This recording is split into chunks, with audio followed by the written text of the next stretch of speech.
नमस्कार, भारत मेरे साथ यूट्यूब चैनल पे आप सभी का स्वागत है।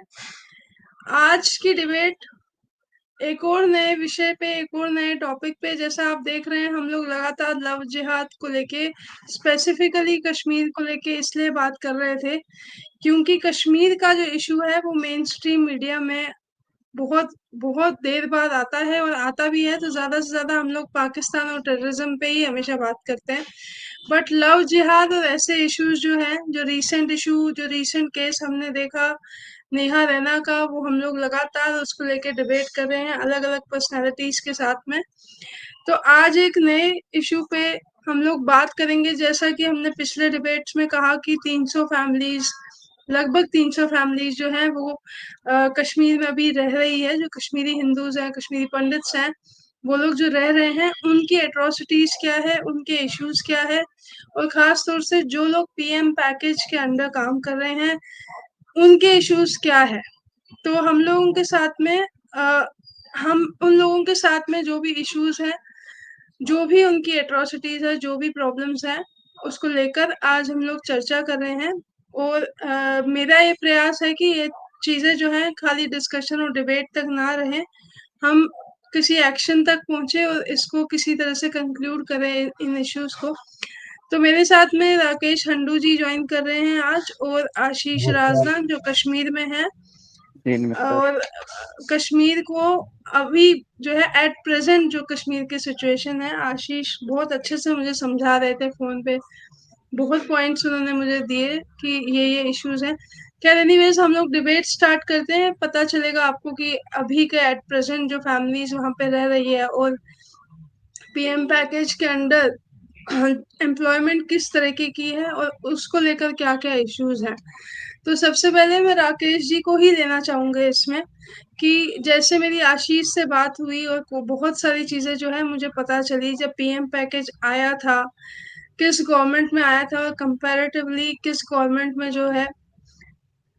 गवर्नमेंट में इस समय है, और कैसा है, क्या चेंजेस अभी हुए।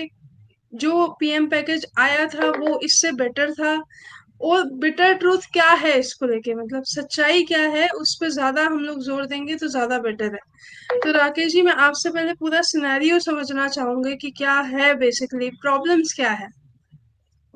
स्वर्गीय जी, बहुत बहुत धन्यवाद आपका। आप मेरे को मौका देते हो बार बार बोलने के लिए। मैं आपको बताता हूँ, बेसिकली ये पीएम पैकेज नहीं था, ये एक इकोनॉमिक पैकेज था जो डॉक्टर मनमोहन सिंह ने लाया था जब वहाँ पे अमरुद्दुल्ला की सरकार थी और कांग्रेस की सरकार थी। इसका बेसिक रीजन था क्योंकि हमारे जो स्वर्गीय डॉक्टर मनमोहन सिंह हैं, मतलब अभी तो खैर दुनिया में नहीं है, वो एक विजनरी आदमी थे जो रिजर्व बैंक के भी गवर्नर रहे हैं, क्वालिफाइड आदमी थे, बहुत बड़े इकोनॉमिक्स थे, तो जिन्होंने इस देश में रेवोल्यूशन लाया।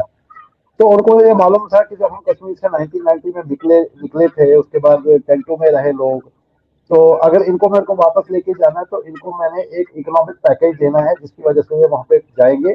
That was a government job. क्योंकि मैंने भी जब मेरा बर्थ हुआ, मैं जब माइग्रेशन हुआ, my age was around 23 years, तो हम लोगों की प्रायोरिटी होती थी कि पेन पेन मीन्स कि हमें गवर्नमेंट जॉब चाहिए, because we always wanted to have a secure job. तो वो मनमोहन सिंह जी को हमारी नब्ज आप बोलो मालूम भी था, और उनको ये भी नहीं मालूम था कि हम इनको जब ये निकले थे तो मतलब अपनी जान बचा के, मतलब अकेले निकले थे, कोई झुंड में नहीं निकले थे, तो इनको मैं झुंड में ट्रकों में भर के तो वापस भेज नहीं सकता था। तो इन्होंने एक इकोनॉमिक पैकेज लाया था जिसको बाद में अब हम आज पीएम पैकेज बोलते हैं। तो हम्म। उसमें उन्होंने काफी कुछ फैसिलिटीज थी, काफी कुछ अनाउंसमेंट करी थी। तो हमारे कुछ बच्चे हैं, आशीष राजभर जैसे हैं, जो भी मेरे इंटरेक्शन में हैं, ये काफी सारे बच्चे ऑलरेडी अपना जो भी इंजीनियरिंग करके अलग अलग प्राइवेट सेक्टर में जॉब करते थे। कोई पूना में था, कोई दिल्ली में था, कोई फरीदाबाद में था, कोई एनसीआर में था। तो इन लोगों ने उस टाइम पे, मैं उनको हमेशा बोलता हूँ कि they are our torch bearers, इन्होंने उस टाइम पे सेक्रीफाइस की हमारी मातृभूमि के लिए, हमारे कश्मीर के लिए, कि हम वापस जाएंगे। इन्होंने मोटे मोटे पैकेज छोड़ दिए। उसके बाद में इनके साथ में बैक स्टैबिंग ये हुई कि जो अभी मेरे ख्याल में आशीष जी ज्यादा बेटर बता सकते हैं, because he one of the PM package employ. हो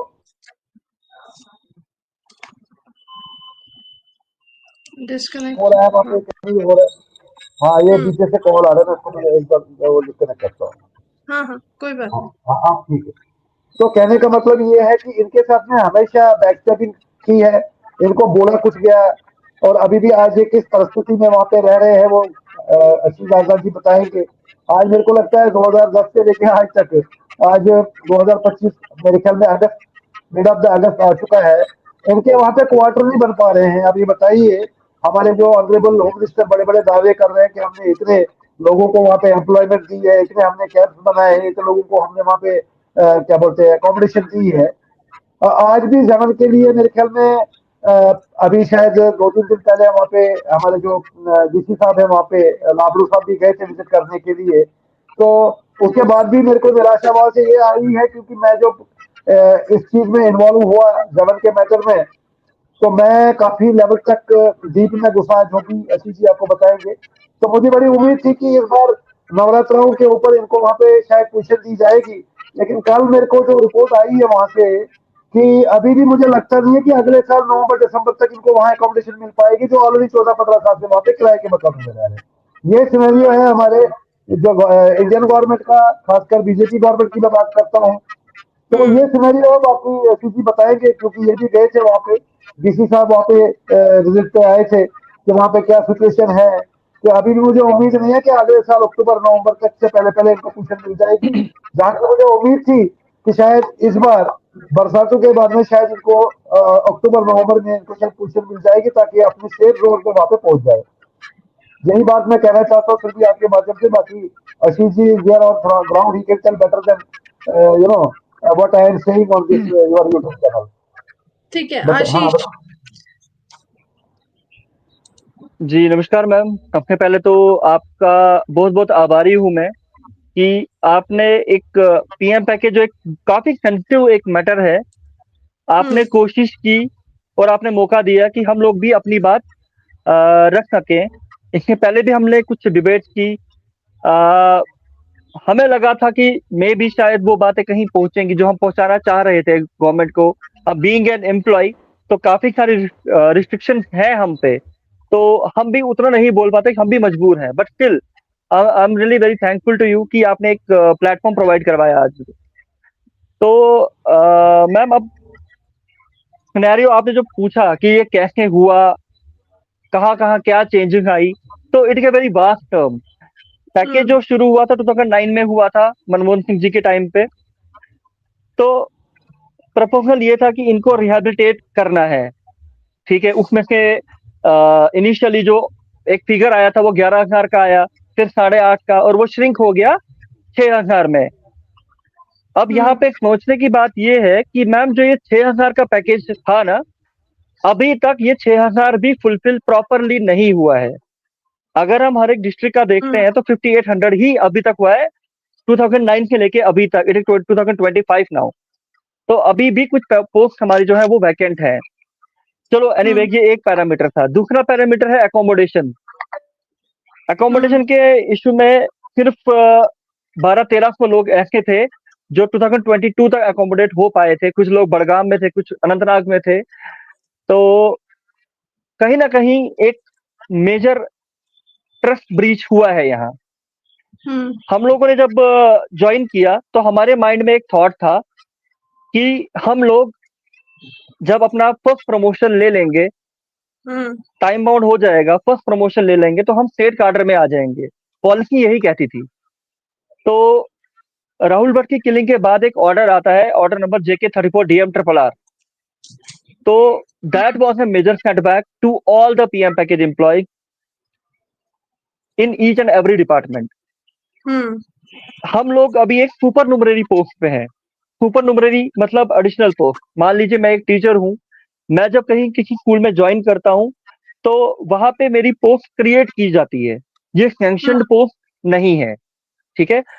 और अगर मैं उस स्कूल को छोड़ देता हूँ तो वो पोस्ट वहीं के वहीं खत्म हो जाती है। ऐसा नहीं है कि मेरी जगह कोई और आएगा, रिप्लेसमेंट आएगा, तो ये बिल्कुल नहीं है।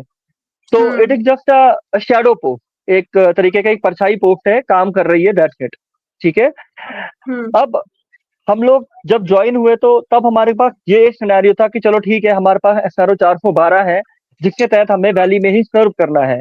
बट गवर्नमेंट ने अपनी एक मंशा जरूर जाहिर की थी कि नहीं, जब इनका एक टाइम बाउंड हो जाएगा, हो सकता है उनके दिमाग में ये था कि एक पर्टिकुलर इंसान को टाइम चाहिए वापस से एडजस्टमेंट करने का, एक माहौल में डलने का। तो हो सकता है उस टाइम पे यही दिमाग में रहा होगा कि नहीं ठीक है, इनको कुछ एक पर्टिकुलर टाइम दे दिया जाए, let them breathe out, let them understand what the environment going on there. जब वो चीज फेज निकल जाएगा तो वो स्टेट कार्डर में आ जाएंगे, दे विल एब्जॉर्ब हो जाएंगे। तो नॉर्मल, हम जैसे एक नॉर्मल एम्प्लॉय होता है वैसे ही ट्रीट किया जाएगा, वैसे ही काम किया जाएगा। तो but order number JK 34 DM RRR के बाद हमारा ये हक भी हमसे छीन लिया गया। तो ये एक मेजर फ्लॉ है इस पीएम पैकेज का, 34 JK DM RRR। मैं बार बार इसी बात का एक जिक्र कर रहा हूँ। आपको मैं प्रॉपरली एक डॉक्यूमेंट भेजूंगा आपको। कहीं ना कहीं अभी हमें हमारा फ्यूचर जो है वो अनसर्टेन है, हमें अपने फ्यूचर का ही पता नहीं है। अच्छा, अभी जब हम बात करते हैं एकोमोडेशन की, चाहे वो कहीं की भी हो, जेमन की हो या विष्णु की हो या कहीं की भी हो, तो जो वो ऑर्डर आता है उस ऑर्डर पे लिखा जाता है कि जब आपका टेन्योर खत्म हो जाएगा, जब आपकी रिटायरमेंट हो जाएगी, we have to surrender it, हमें ये एकोमोडेशन वापस देनी है। ठीक है, तो दैट मीन ये कोई रिहैबिलिटेशन का प्रोसेस नहीं था। इससे तो यही बात सामने आती है। हाँ, हम इसको एक टर्म देख सकते हैं, इकोनॉमिकल पैकेज। ये एक इकोनॉमिकल पैकेज हो सकता है जहाँ पे एक पर्टिकुलर कम्युनिटी जो जिसका इतनी क्लिनजिंग हुआ है, उनको उठा के वापस अपने होम टाउन डाल दिया गया, अपने अपने डिस्ट्रिक्ट में डाल दिया गया। वो वहां पे काम करे, सर्व करे, जैसे ही टाइम खत्म हो जाएगा वो अपने अपने घर चलते बने। तो ये एक सिनेरियो है। दूसरा मैम, ये पता था कि जब ज्वाइन होगा तो उसके बाद एकोमोडेशन मिलेगा। आप यकीन नहीं करेंगे मैम, मैंने एक एस्टिमेट बनाया था, वो भी सिर्फ 3800 पीपल का, पूरे पीएम पैकेज का नहीं, क्योंकि उनमें से मुझे ये लगा कि नहीं, आधे लोग एकोमोडेटेड हैं ऑलरेडी, बाकी के लोग नहीं थे, वो धीरे धीरे एकोमोडेट होंगे। तो एक एस्टिमेट के हिसाब से 700 करोड़ अभी तक हम लोग पे कर चुके हैं, as in the form of rent के मामले में 700 crore, it is huge amount. और हमारी जो ट्रांजिट एकोमोडेशन बन रही है, अभी मुझे लगता है 2022 के बाद शुरू हुआ वो काम। उससे पहले किसी भी सरकार की कोई मंशा नहीं थी कि उनके ऊपर काम किया जाए सीरियस नोट के ऊपर। अब जो एकोमोडेशन बनी भी है वो इतने वल्नरेबल एरियाज में, इतने मतलब पहाड़ों के चोटियों पे हमें पहुंचा दिया गया है, जिससे हम कश्मीर का पूरा एक विजन रख सकते हैं अपने दिमाग में। वहां तक पहुंचना ही मुश्किल है। बट चलो, पहले जो एकोमोडेशन का सिनेरियो था 2 BHK था, 2 रूम सेट था, ताकि हम लोग अपने माँ बाप को भी यहाँ लेके आ सकते थे। अब 10 बाय 10 के 2 कमरे दिए गए हैं प्रधानमंत्री आवास योजना के तहत, और उनके ऊपर भी अभी काम चल ही रहा है। बहुत सारे ट्रांजिट कैंप्स में अभी काम शुरू हुआ है और डिटेल्ड रिपोर्ट में बहुत कुछ जा रहा है, बट ग्राउंड रियलिटी जब कोई वहां आता है तो दिखता है फ्लॉज ही फ्लॉज है। बारामूला की एक कॉलोनी है वहां ड्रेनेज का इशू है।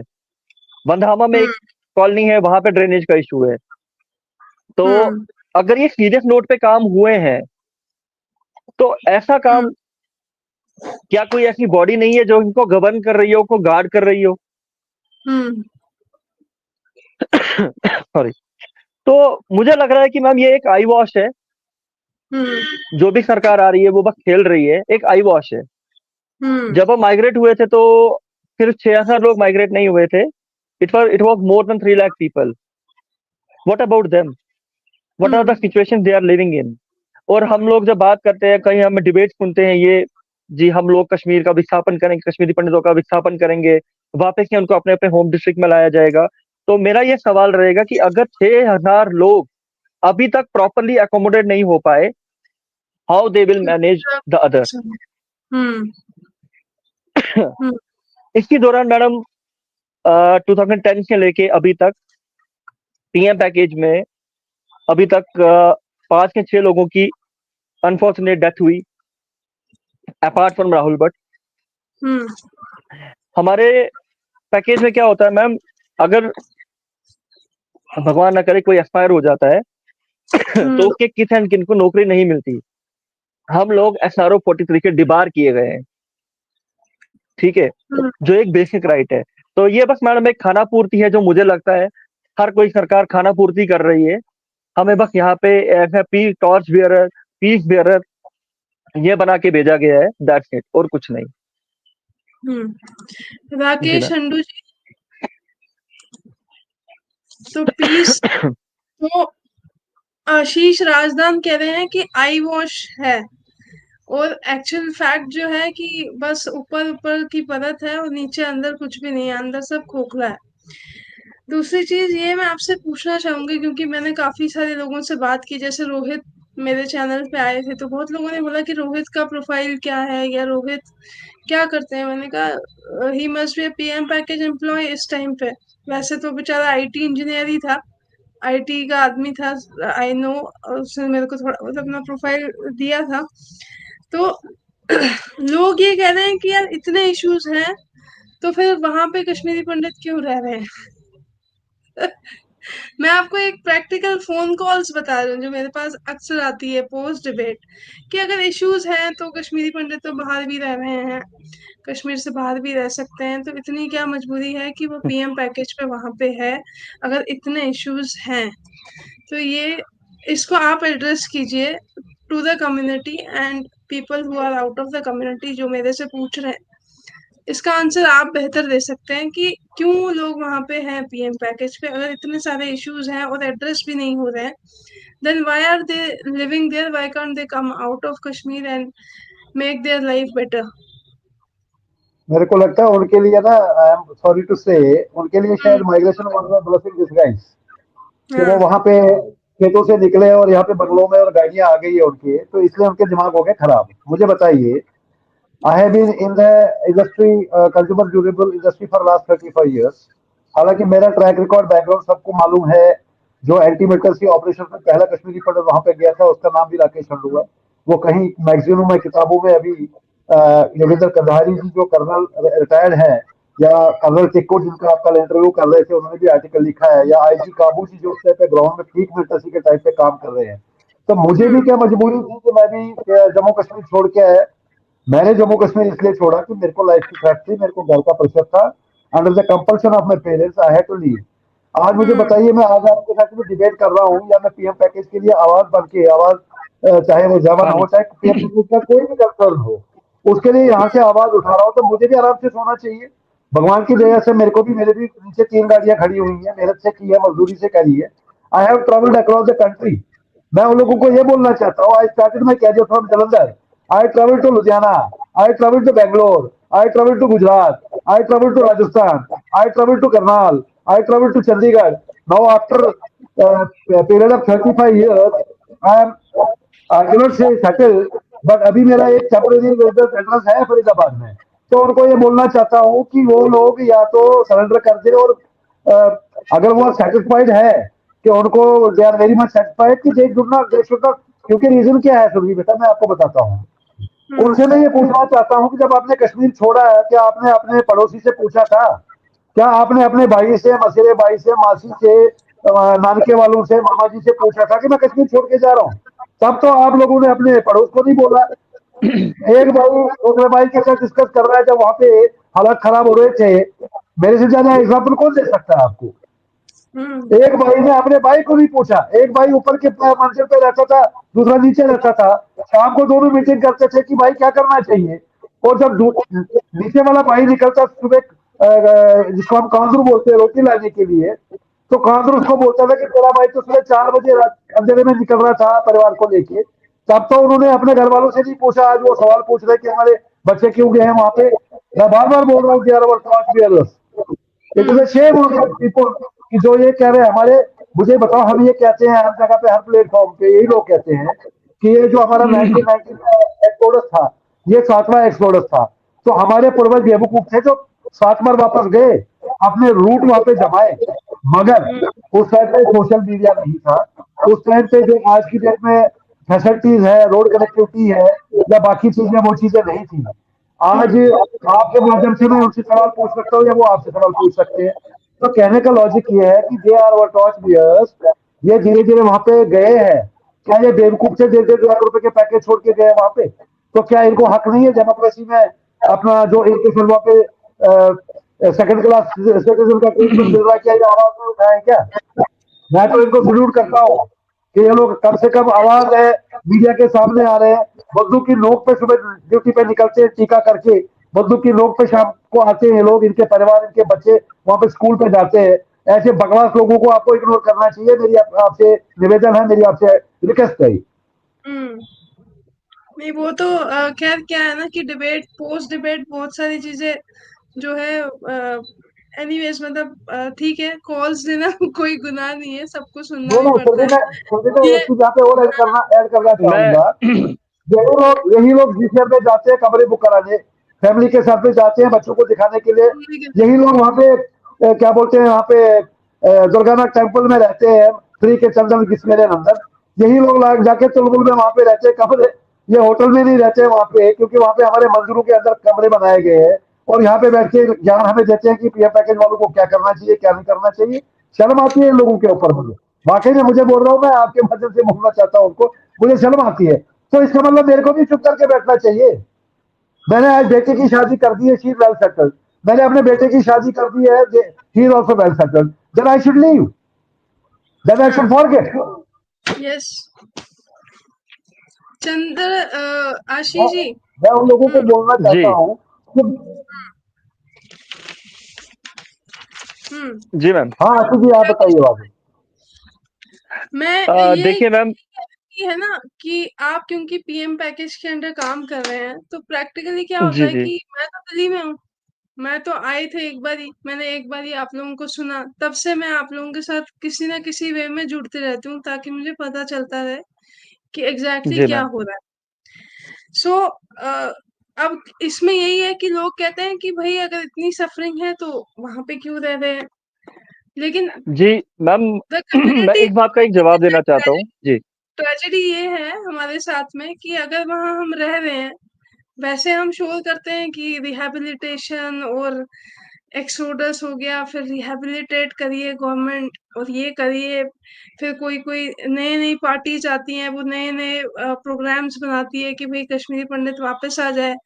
लेकिन जब जी जो वहां पे रह रहे हैं, जब हम उन्हीं की रेस्पेक्ट नहीं करना जानते हैं, जब हम उन्हीं को ही नहीं समझते कि वो वॉरियर्स हैं, या वो वहां पर रह के आपके कल्चर को बचा रहे हैं, और और कितने ही लोग हैं वहां पे, और उल्टा उनको सपोर्ट करने की बजाय जब ऐसे फोन कॉल्स आते हैं तो गुस्सा मुझे भी आता है, लेकिन एज अ जर्नलिस्ट मुझे सबको सुनना पड़ता है, त्रासदी यही है।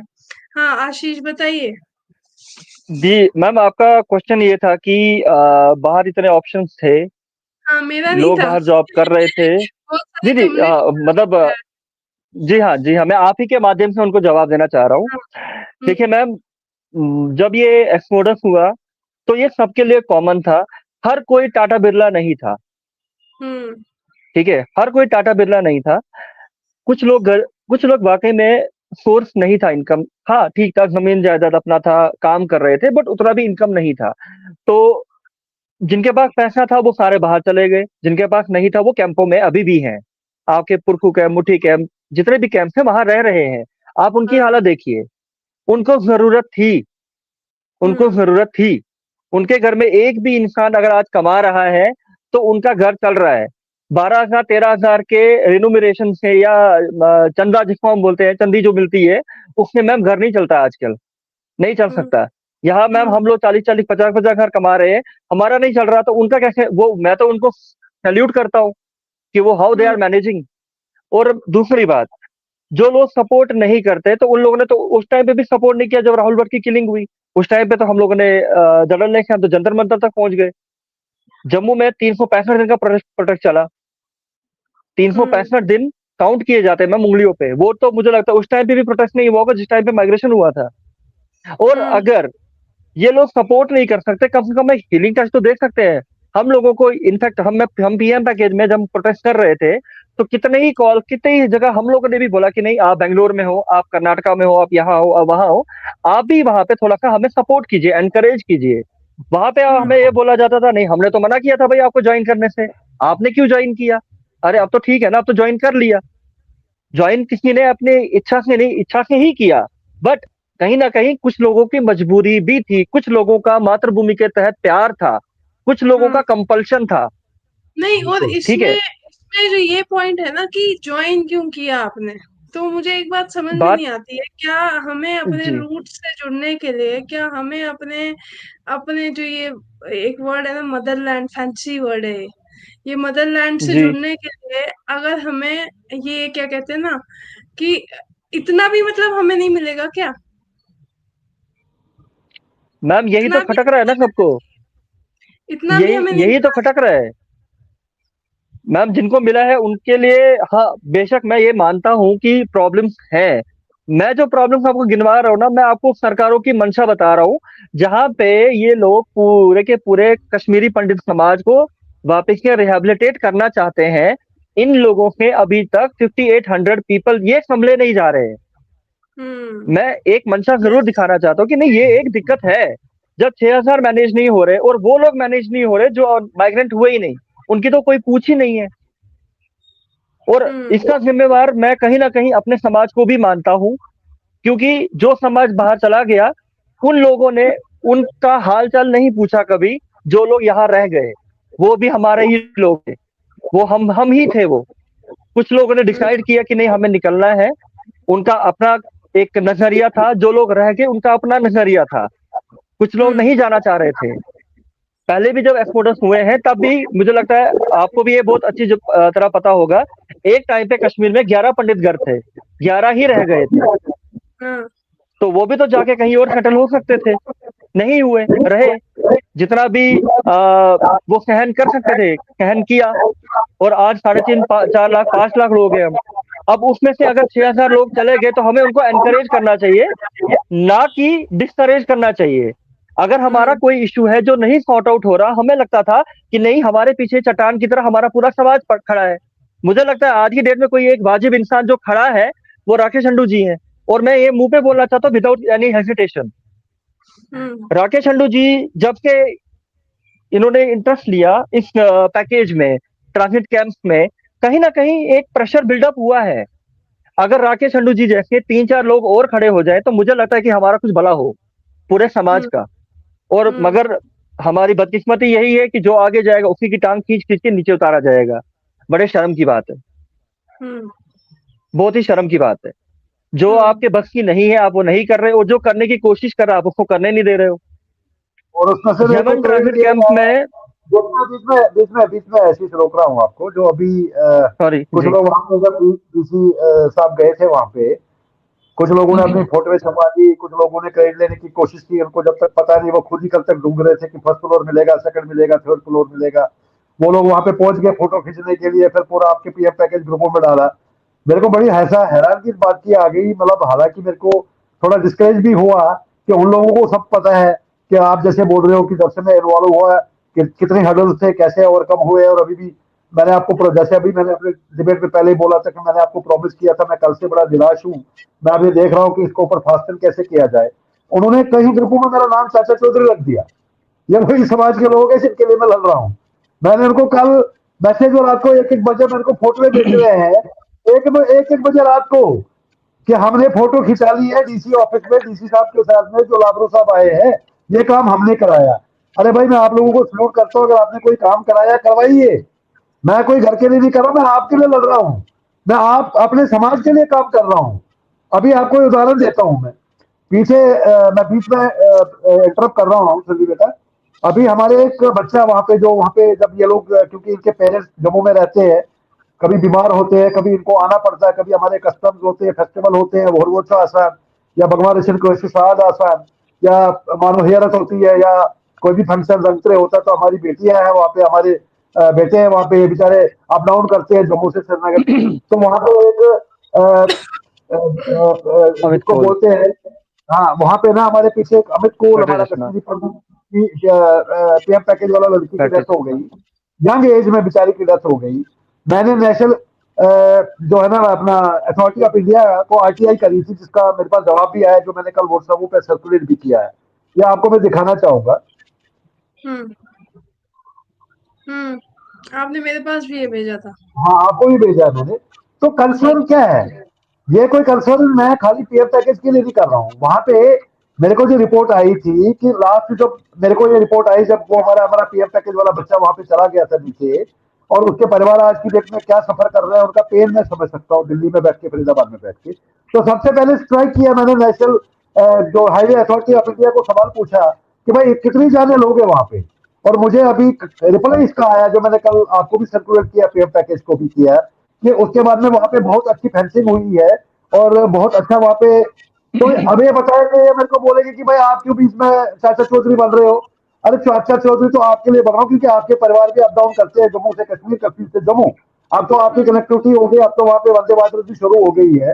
तो आप बोलोगे मोदी ने वंदे भारत कटरा से क्यों शुरू की है। प्रॉब्लम तो हमारी कम्युनिटी में, समाज में सबसे बड़ी यही है, ना करो ना करने दो। और जब काम हो रहे हो वहां पे पहुंच जाओ कैमरा लेके। अरे आप कैमरा ले लो, आप क्रेडिट ले लो। मैंने 35 साल में अपनी जिंदगी दे दी, अपनी जवानी दे दी। मैं तो किसी के पास नहीं गया कि मुझे क्रेडिट दे दो। ये तो चलो योगिंदर कदारी जी ने अभी बुक में मेरा मेंशन किया 35 साल के बाद कि मैंने 35 साल पहले वहां पे क्या काम किया जब लोग वहां पे अपनी जान बचा के भाग रहे थे और मैं उल्टा वहां पे वो जिसको बोलते हैं कि सिक्योरिटी फोर्सेज के साथ में काम कर रहा है, उसके बारे में भी आपको भी लोग फोन कर रहे हैं कि हंड्रेड को क्यों ले रहे हो आप, क्यों ले रहे हो। अरे तो आपने कारनामे लेके आओ ना सामने। आपने एक समाज के लिए 35 साल में जो मेरे से सवाल पूछ रहे हैं उनसे आपके माध्यम से बेटा मैं पूछना चाहता हूँ।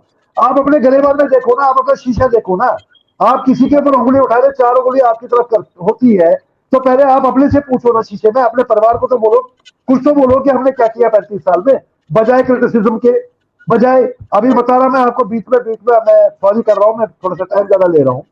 आज परिस्थिति वहां पे ये है जिसका आशीष जी अभी आपको एंडोर्स भी करेंगे। जब से ये पुलवामा का हमारा अनफॉर्चुनेट इंसिडेंट हुआ है, जिसकी हम डिबेट कर रहे हैं निहार राणा का। अब निहार राणा का जो वहां पे जो ये गैंगे हैं, वो उसका एक वीडियो बना के बोल रहे हैं जिसमें वो बोल रही है कि मेरे माँ बाप को प्रवोक किया गया है। मेरे को इस्लाम मजहब बड़ा अच्छा लगा, इसलिए मैंने वहां पे क्या बोलते हैं इस्लाम धर्म कबूल किया है। क्या मैसेज दे रहे हैं हम लोग अपने समाज में, कितने लोग खड़े हो गए इसके लिए। आज हम बोल रहे हैं कि हम परमिशरी को तो नहीं ला पाए, मगर आज भी हमारे पूर्वजों ने पूरे वर्ल्ड को ला दिया था उस टाइम, जबकि सोशल मीडिया नहीं था। आज आप खबरों में बैठ के बकवासबाजी कर रहे हो, सवाल कर रहे हो कि पीएम पैकेज वाले क्यों गए। आज मुझे रिपोर्ट है, आज की लेटेस्ट बता रहा हूँ, जो हमारी बेटियां वहां पे अनमेरिड शादी, बिना शादी के जॉब कर रही है, उनको ताने मारे जा रहे हैं ऑफिस में। उनको ये बोला जा रहा है कि आपकी लड़की ने तो यहाँ पे एक्सेप्ट कर लिया कि इस्लाम बहुत अच्छा है, इस्लाम मजहब बहुत अच्छा है। आप ये देखो वहां पे क्या चल रहा है, और हमारे यहाँ पे लोग बकवास कर रहे हैं बैठ के कब्रों में बैठ के। दिल दुखता है सुरभि जी, इसलिए मैं थोड़ा सा मतलब बोलता हूँ, मुंह पर हूं मैं थोड़ा सा, दिल से बोलता हूँ, दिल की गहराई से बोलता हूँ। जो फैक्ट में बता रहा हूँ आज की ग्राउंड की सिचुएशन आप समझ लो। उन बेटियों की जो वहां पे जॉब कर रही है, उन बेटियों की जो वहां इंजीनियर है, उनको क्या ताने मारे जा रहे हैं वहां पे अपने कुलीग से, जो वहां मेजोरिटी कम्युनिटी के है। क्या आपकी निहाराना में तो मेरा तो 3 दिन से नींद नहीं आ रही है। आप देखो यूट्यूब, आप कोई भी कदम खोल लो, देखो कितनी प्रोपेगेंडा उस वीडियो की जा रही है, जिसका काउंटर मैं आपके माध्यम से कर रहा हूँ और अपने समाज में भेज रहा हूँ, फेसबुक पे भी डाल रहा हूँ कि मैं उनके समाज को इस्तेमाल करके में खड़ा कर रहा हूँ कि एक परिवार बचा था जिसको आपने जाने नहीं दिया उस टाइम पे, उनकी सुरक्षा नहीं कर पाए, उल्टा उनकी बेटी चुरा दी आप लोगों ने। मैं तो वहां की मेजोरिटी कम्युनिटी से सवाल कर रहा हूँ। बाकी लोग कहाँ सोए पड़े हैं जो कब्रों में बैठ के भी भाषण दे रहे हैं कि इनको क्या करना चाहिए क्या नहीं करना चाहिए। आई एम सॉरी सिर्फ जी, थोड़ा सा इमोशनल हो गया हूँ मैं, क्योंकि दर्द होता है दिल में, इसलिए मैं रात को सो पाता हूँ, मैं दिन का चैन होता है जब से ये अनफॉर्चुनेट इंसिडेंट हुआ हमारी कम्युनिटी में। और हैरान की इस बात की होती है कि वो अपने गलेबान में जाग के देखे जो ये सवाल उठा रहे हैं। हाँ सुरभि जी, आप कंटिन्यू कर आशीष सकते जी, हैं। आशीष जी जी, मेरे जी मैम। पास में एक और पीएम पैकेज का एम्प्लॉय है। उसने भी मेरे को मैसेज भेजा। उसने मेरे से ये कहा कि नेहा रैना जैसे केस एक नहीं है, ऐसे हजारों केसेस जो है कश्मीर में पीछे 2-3 साल में हुए हैं, जो रिपोर्ट जी ही मैम। नहीं होते हैं। और वो क्या कह रहा है कि वो it has become a funny place. मतलब यहाँ पे मैं खुल के बताती हूँ, गे कल्चर आ गया है यहाँ पे। ये लव जिहाद प्रॉपरली चल रहा है, लेकिन कोई चीज रिपोर्ट नहीं हो रही है, कुछ नहीं हो रहा है। बट मतलब एक ही चीज होती है कि हम मंदिर जाते हैं और वहां पे जो अपना रिलीजन प्रीच कर सकते हैं वो कर पाते हैं। उसके अलावा जो मेजर इश्यूज हैं उस पे कोई ध्यान क्यों नहीं दे रहा है। आप वहां पे है तो मतलब वहां ऑन ग्राउंड क्या ऐसा है कि ऐसे हजारों केसेस हैं जो कश्मीर में हो रहे हैं। एंड क्या है, अभी जैसे एमपी में केस आए तो हाईलाइट हो जाता है, यूपी में आया तो हाईलाइट हो जाता है, फिर महाराष्ट्र में आएगा तो हाईलाइट हो जाएगा। महाराष्ट्र में तो और जी ऐसा है कि रिच ब्राह्मण लड़कियां इन सब चीजों में इन्वॉल्व है। अब कश्मीर के कश्मीर के इशू को उठाने में सबको जोर आ रहा है। और फिर कल जब कर्नल टिक्कू के साथ मैंने डिबेट की तो वो मुझसे यही कह रहे थे कि कश्मीरी पंडित, कश्मीरी हिंदू समाज के लिए जो यहाँ पे है, बड़ी बड़ी ऑर्गेनाइजेशंस हैं, वो जो है वो क्यों नहीं अडॉप्ट करती हैं ये 300 फैमिलीज के इश्यूज को। एटलीस्ट उनके इश्यूज को अडॉप्ट करें, उनको फाइनेंशियल, इमोशनल, मॉरल सपोर्ट दे। तो क्यों ये अडॉप्शन जो है ये नहीं हो सकता है? क्या क्या इतने हम लोग गए गुजरे हैं कि हम लोग बिल्कुल ही कोई स्टैंड ही नहीं लेना चाहते हैं। आज एमपी में केस हुआ, आ, राकेश, 5,000 लोग चौक पे पहुंच गए। और यकीन मानिए 15 लड़कियां पिछले 3 महीने में गायब थी, और 3 लड़कियां वो मार पीट के लॉ एंड ऑर्डर तोड़ के किसी भी वे में लेके आए और उनके पेरेंट्स को हवाले कर दिया। और जो लड़के उनको बहला फुसला के ले गए थे, उनकी इतनी पिटाई हुई है वहां पे। और ये मैं बता रही हूँ जो संतों महंतों ने वहां के किया है, प्रशासन ने मैम पूरा देखिए, किया।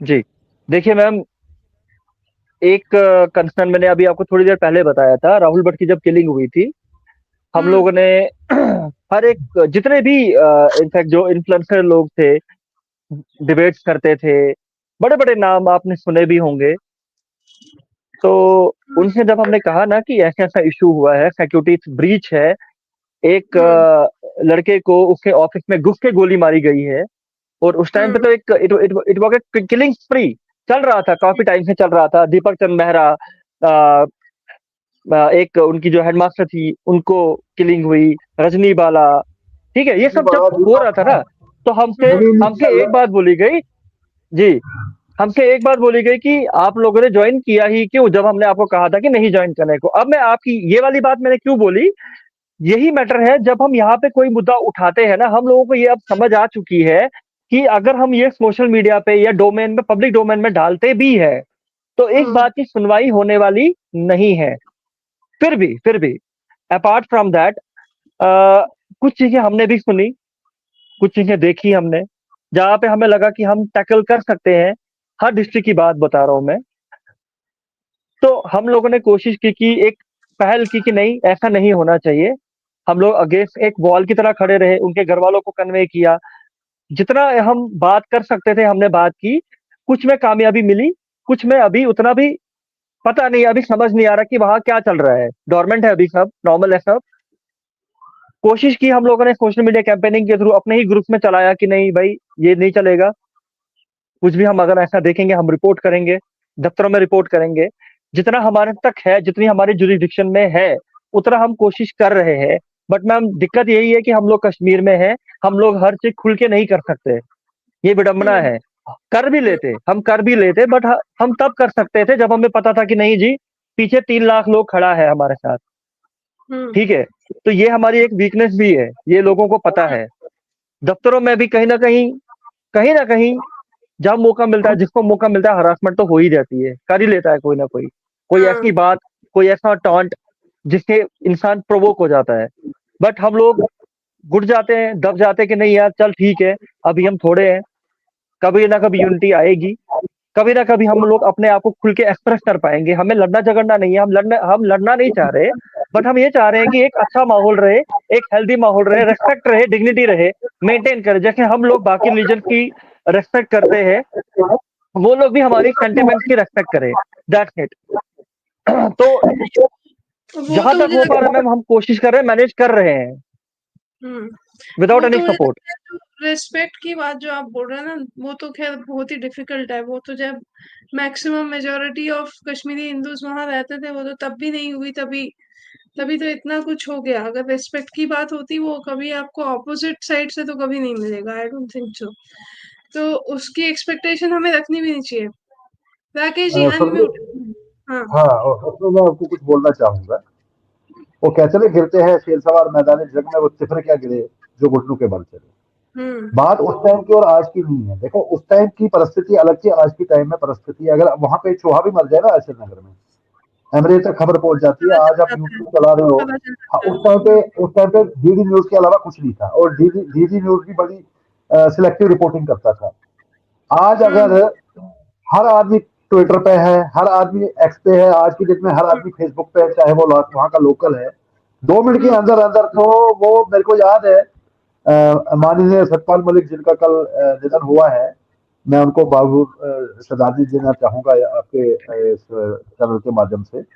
उन्होंने एक स्टेटमेंट दिया था, मुझे याद है कि जब कश्मीर में कुछ भी होता है, आज जब भी कुछ होता है सबसे पहले वहां पे जो अपने नेटवर्क है उसको डाउन किया जाता है, क्योंकि कश्मीर ना 90 से मैंने मेरी पैदाइश की वहां पे है, मैं वहां पे हर लेवल पे रहा हूँ, स्कूल में रहा हूँ, कॉलेज में रहा हूँ, स्टूडेंट यूनियन में रहा हूँ, बहुत लड़ाई झगड़े किए मैंने।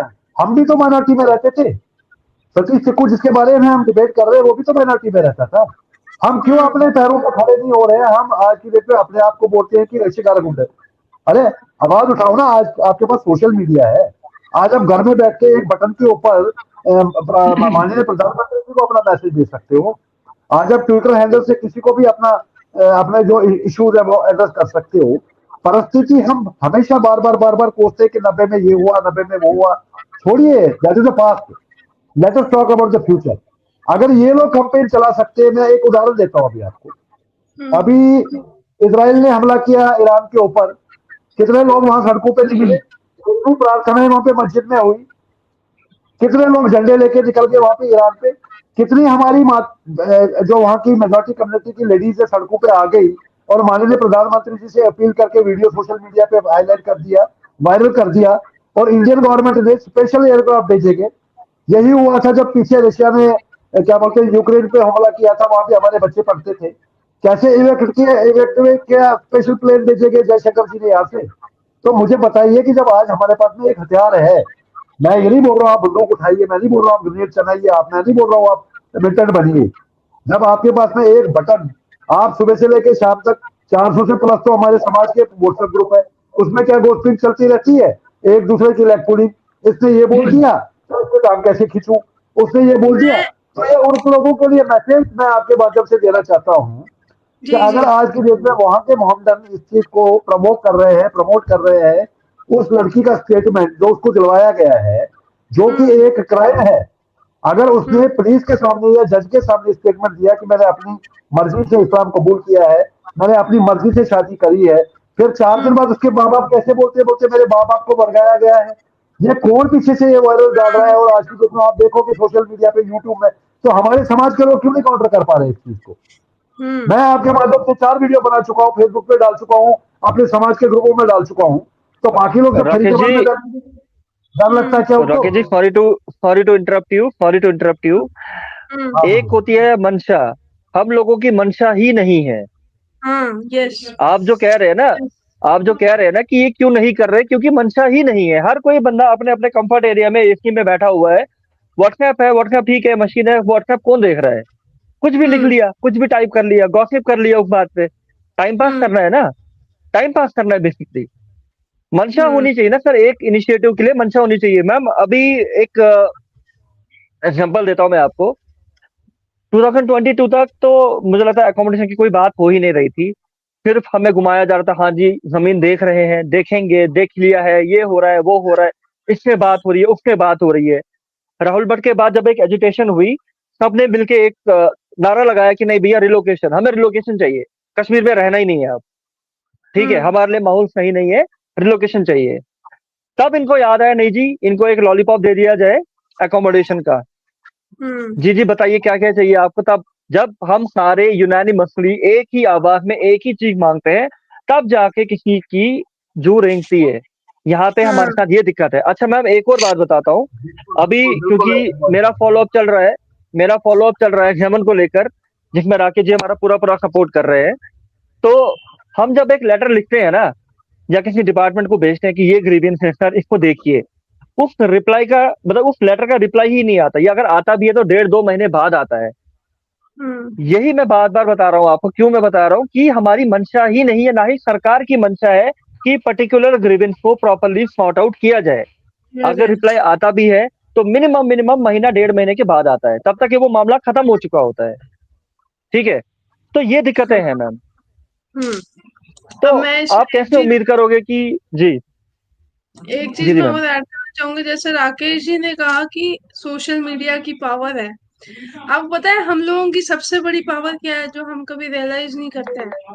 वो है हमारा धर्म। बिल्कुल। हम हम लोग बिल्कुल। जब अपने जैसे पारसी जो है ना, पीछे आशीष कोल मेरे डिबेट में आए थे, पारसी पारसी की पॉपुलेशन 50,000 है, और वो अपने रिलीजन को लेके इतने स्पेसिफिक होते हैं और इतने सेंसिटिव होते हैं कि आप उनके रिलीजन के खिलाफ उनके आगे बोल ही नहीं सकते। तो वो 50,000 लोग जब अपने रिलीजन को लेके इतने सीरियस होते हैं और दुनिया भर में उनका सम्मान किया जाता है, क्योंकि हम लोग अपने रिलीजन को प्रीच नहीं करते, हम लोग आधे अधूरे कॉन्सेप्ट के साथ चलते हैं। अब पूछो किसी से शिवरात्रि क्यों मनाई जाती है, तो आधों को पता होगा, आधों को पता ही नहीं होगा। जब बड़ों को नहीं पता होता तो वो छोटों तक नहीं पहुंचता है। तो मैंने कल भी कर्नल टिक्कू के सामने राकेश जी एक बात कही थी, पता नहीं आप मेरे से सहमत हो या ना हो, हम पॉलिटिकली कश्मीर को हमेशा देखते हैं लेकिन हम कल्चरली कश्मीर को कभी नहीं देखते। कि इस्लामी इस्लाम रिलीजन जो इस्लामिस्ट आए ना कश्मीर में, उनने सबसे पहले अगर किसी पे हथियार मारा तो वो हमारी संस्कृति थी, हमारा कल्चर था, जिसको हम लोग सिक्योर आज तक नहीं कर पाए विद इन कश्मीर। आप राकेश जी से मैं इसमें पॉइंट ओपिनियन लेना चाहूंगी कि अब हम नाउ इज द टाइम कि हमें इसको एज ए कल्चरल वॉर भी देखना है। कांग्रेस, बी एट कांग्रेस और बीजेपी, वो छोड़ दीजिए, हम उसको थोड़ा सा डाइवर्ट करते हैं अब इशू को। मैं आपको एक डायरेक्शन दे रही हूँ कि क्या डिबेट को इस तरफ ले जाया जाए।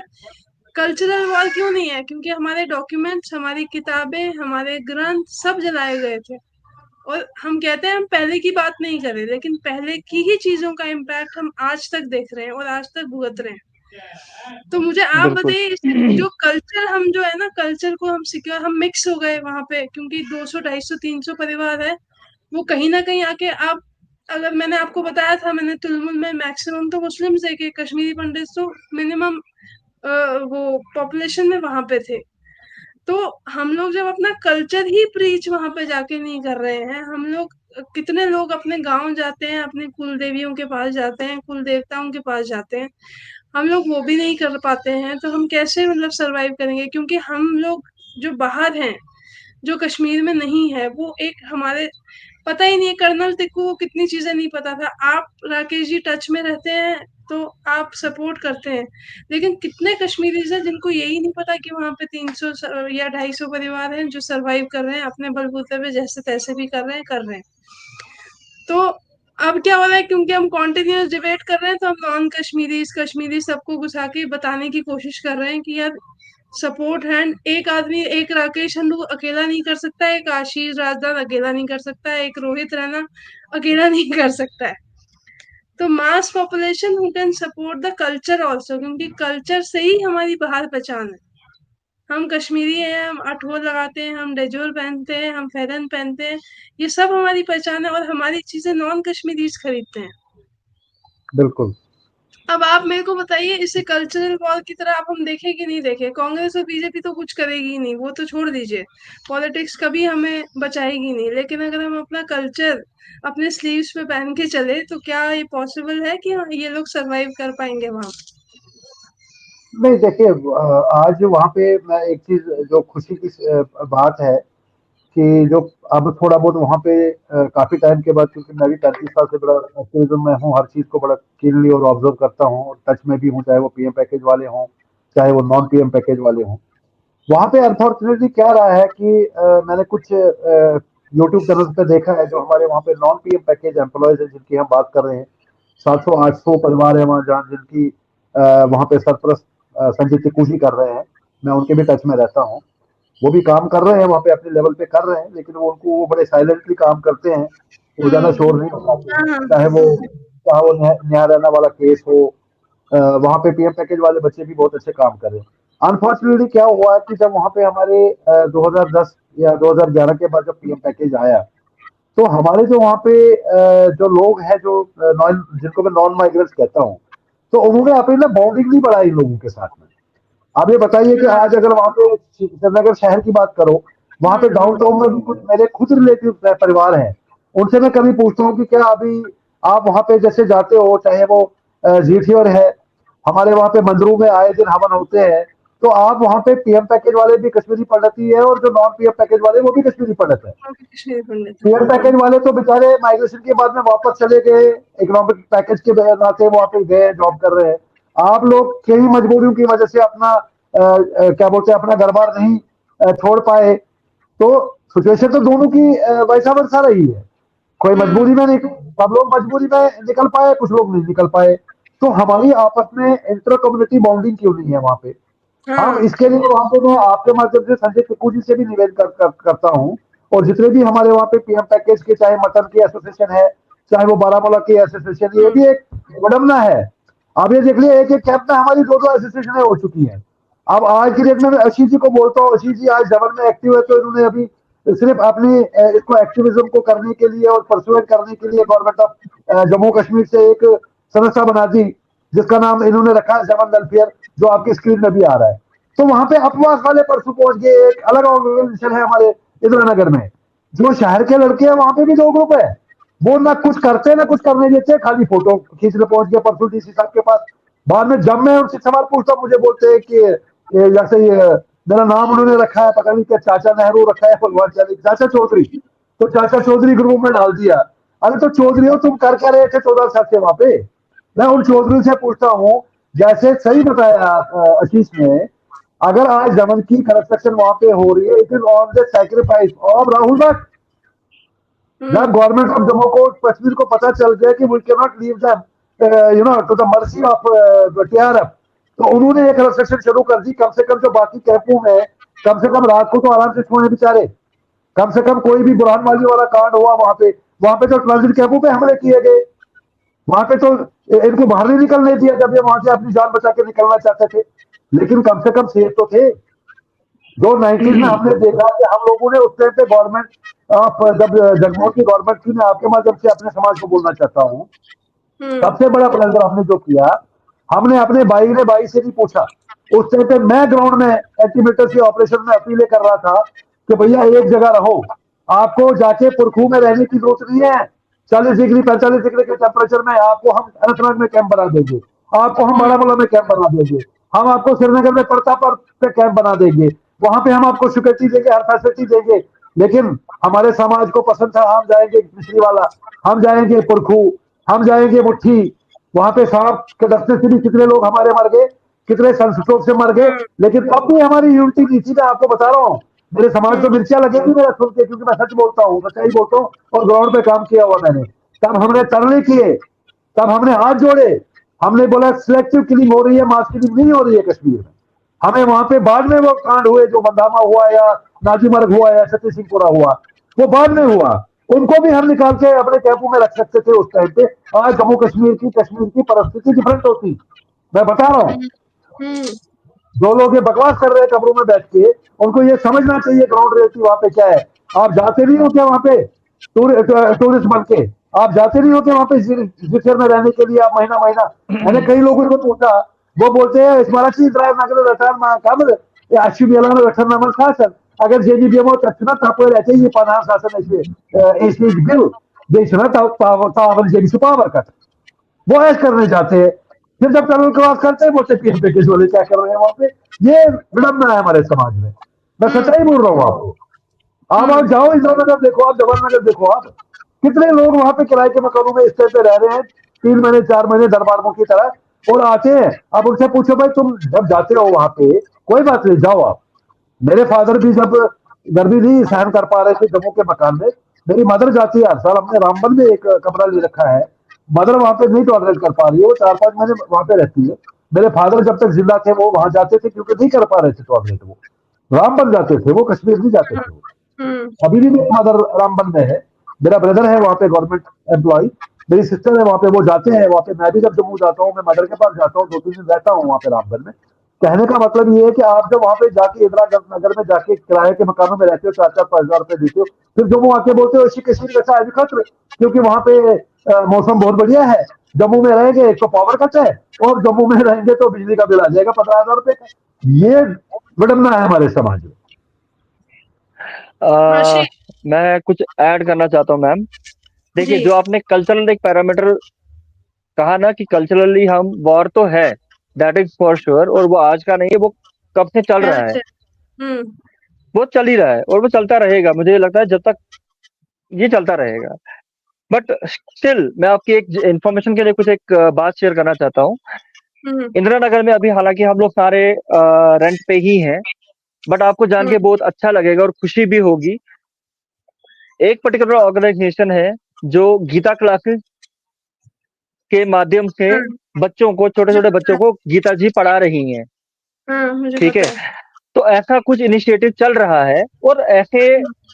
छोटे छोटे इनिशिएटिव हर डिस्ट्रिक्ट में छोटे छोटे हम्म। लेवल पे बेशक चल रहे हैं। और हम लोगों ने ये भी सोचा था कि जब हमारा ये एग्जामिन का ट्रांसलेट कैंप शुरू मतलब फाइनलाइज हो जाएगा, जब हम वहां पे जाएंगे, तो मेरी कुछ मठों से भी बात हुई है, कुछ बड़े बड़े हम्म। अच्छे अच्छे संतों से बात हुई, जहाँ पे मैंने उनको रिक्वेस्ट किया।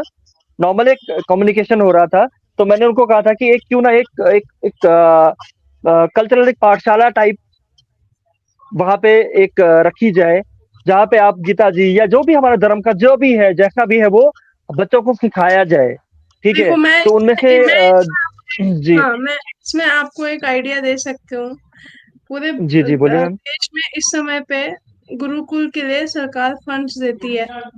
आपको जी स्पेस हाँ, चाहिए। जी हाँ, आप आप गुरुकुल अगर फॉर्म करना चाहते हैं, तो सरकार फंड्स देती है। आई थिंक 3 या 3,500 रुपए पर बच्चे का फंड्स होते हैं।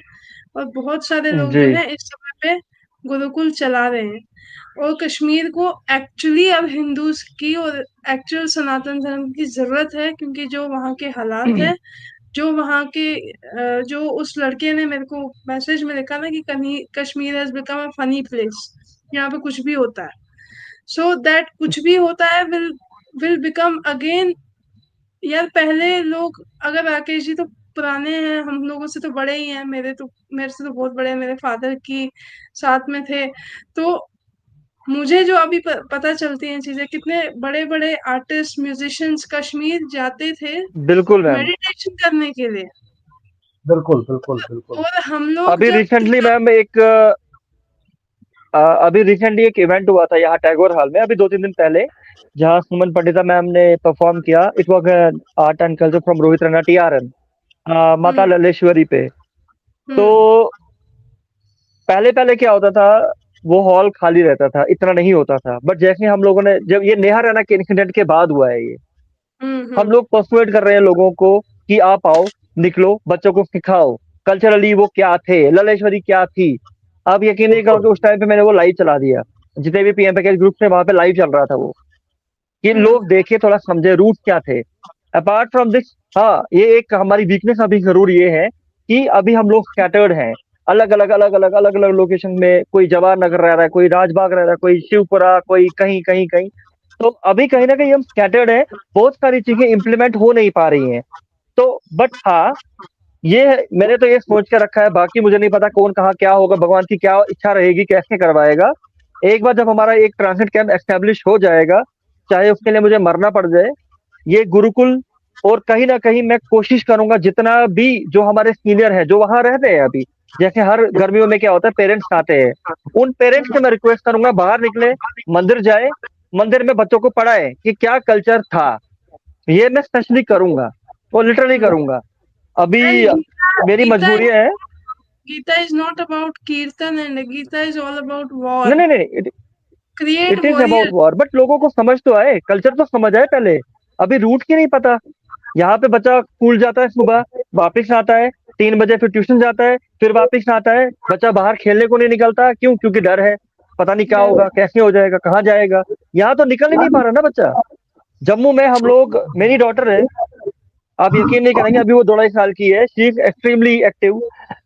उसको अभी मैदान चाहिए, उसको खेलना है, मथे पान पर उन।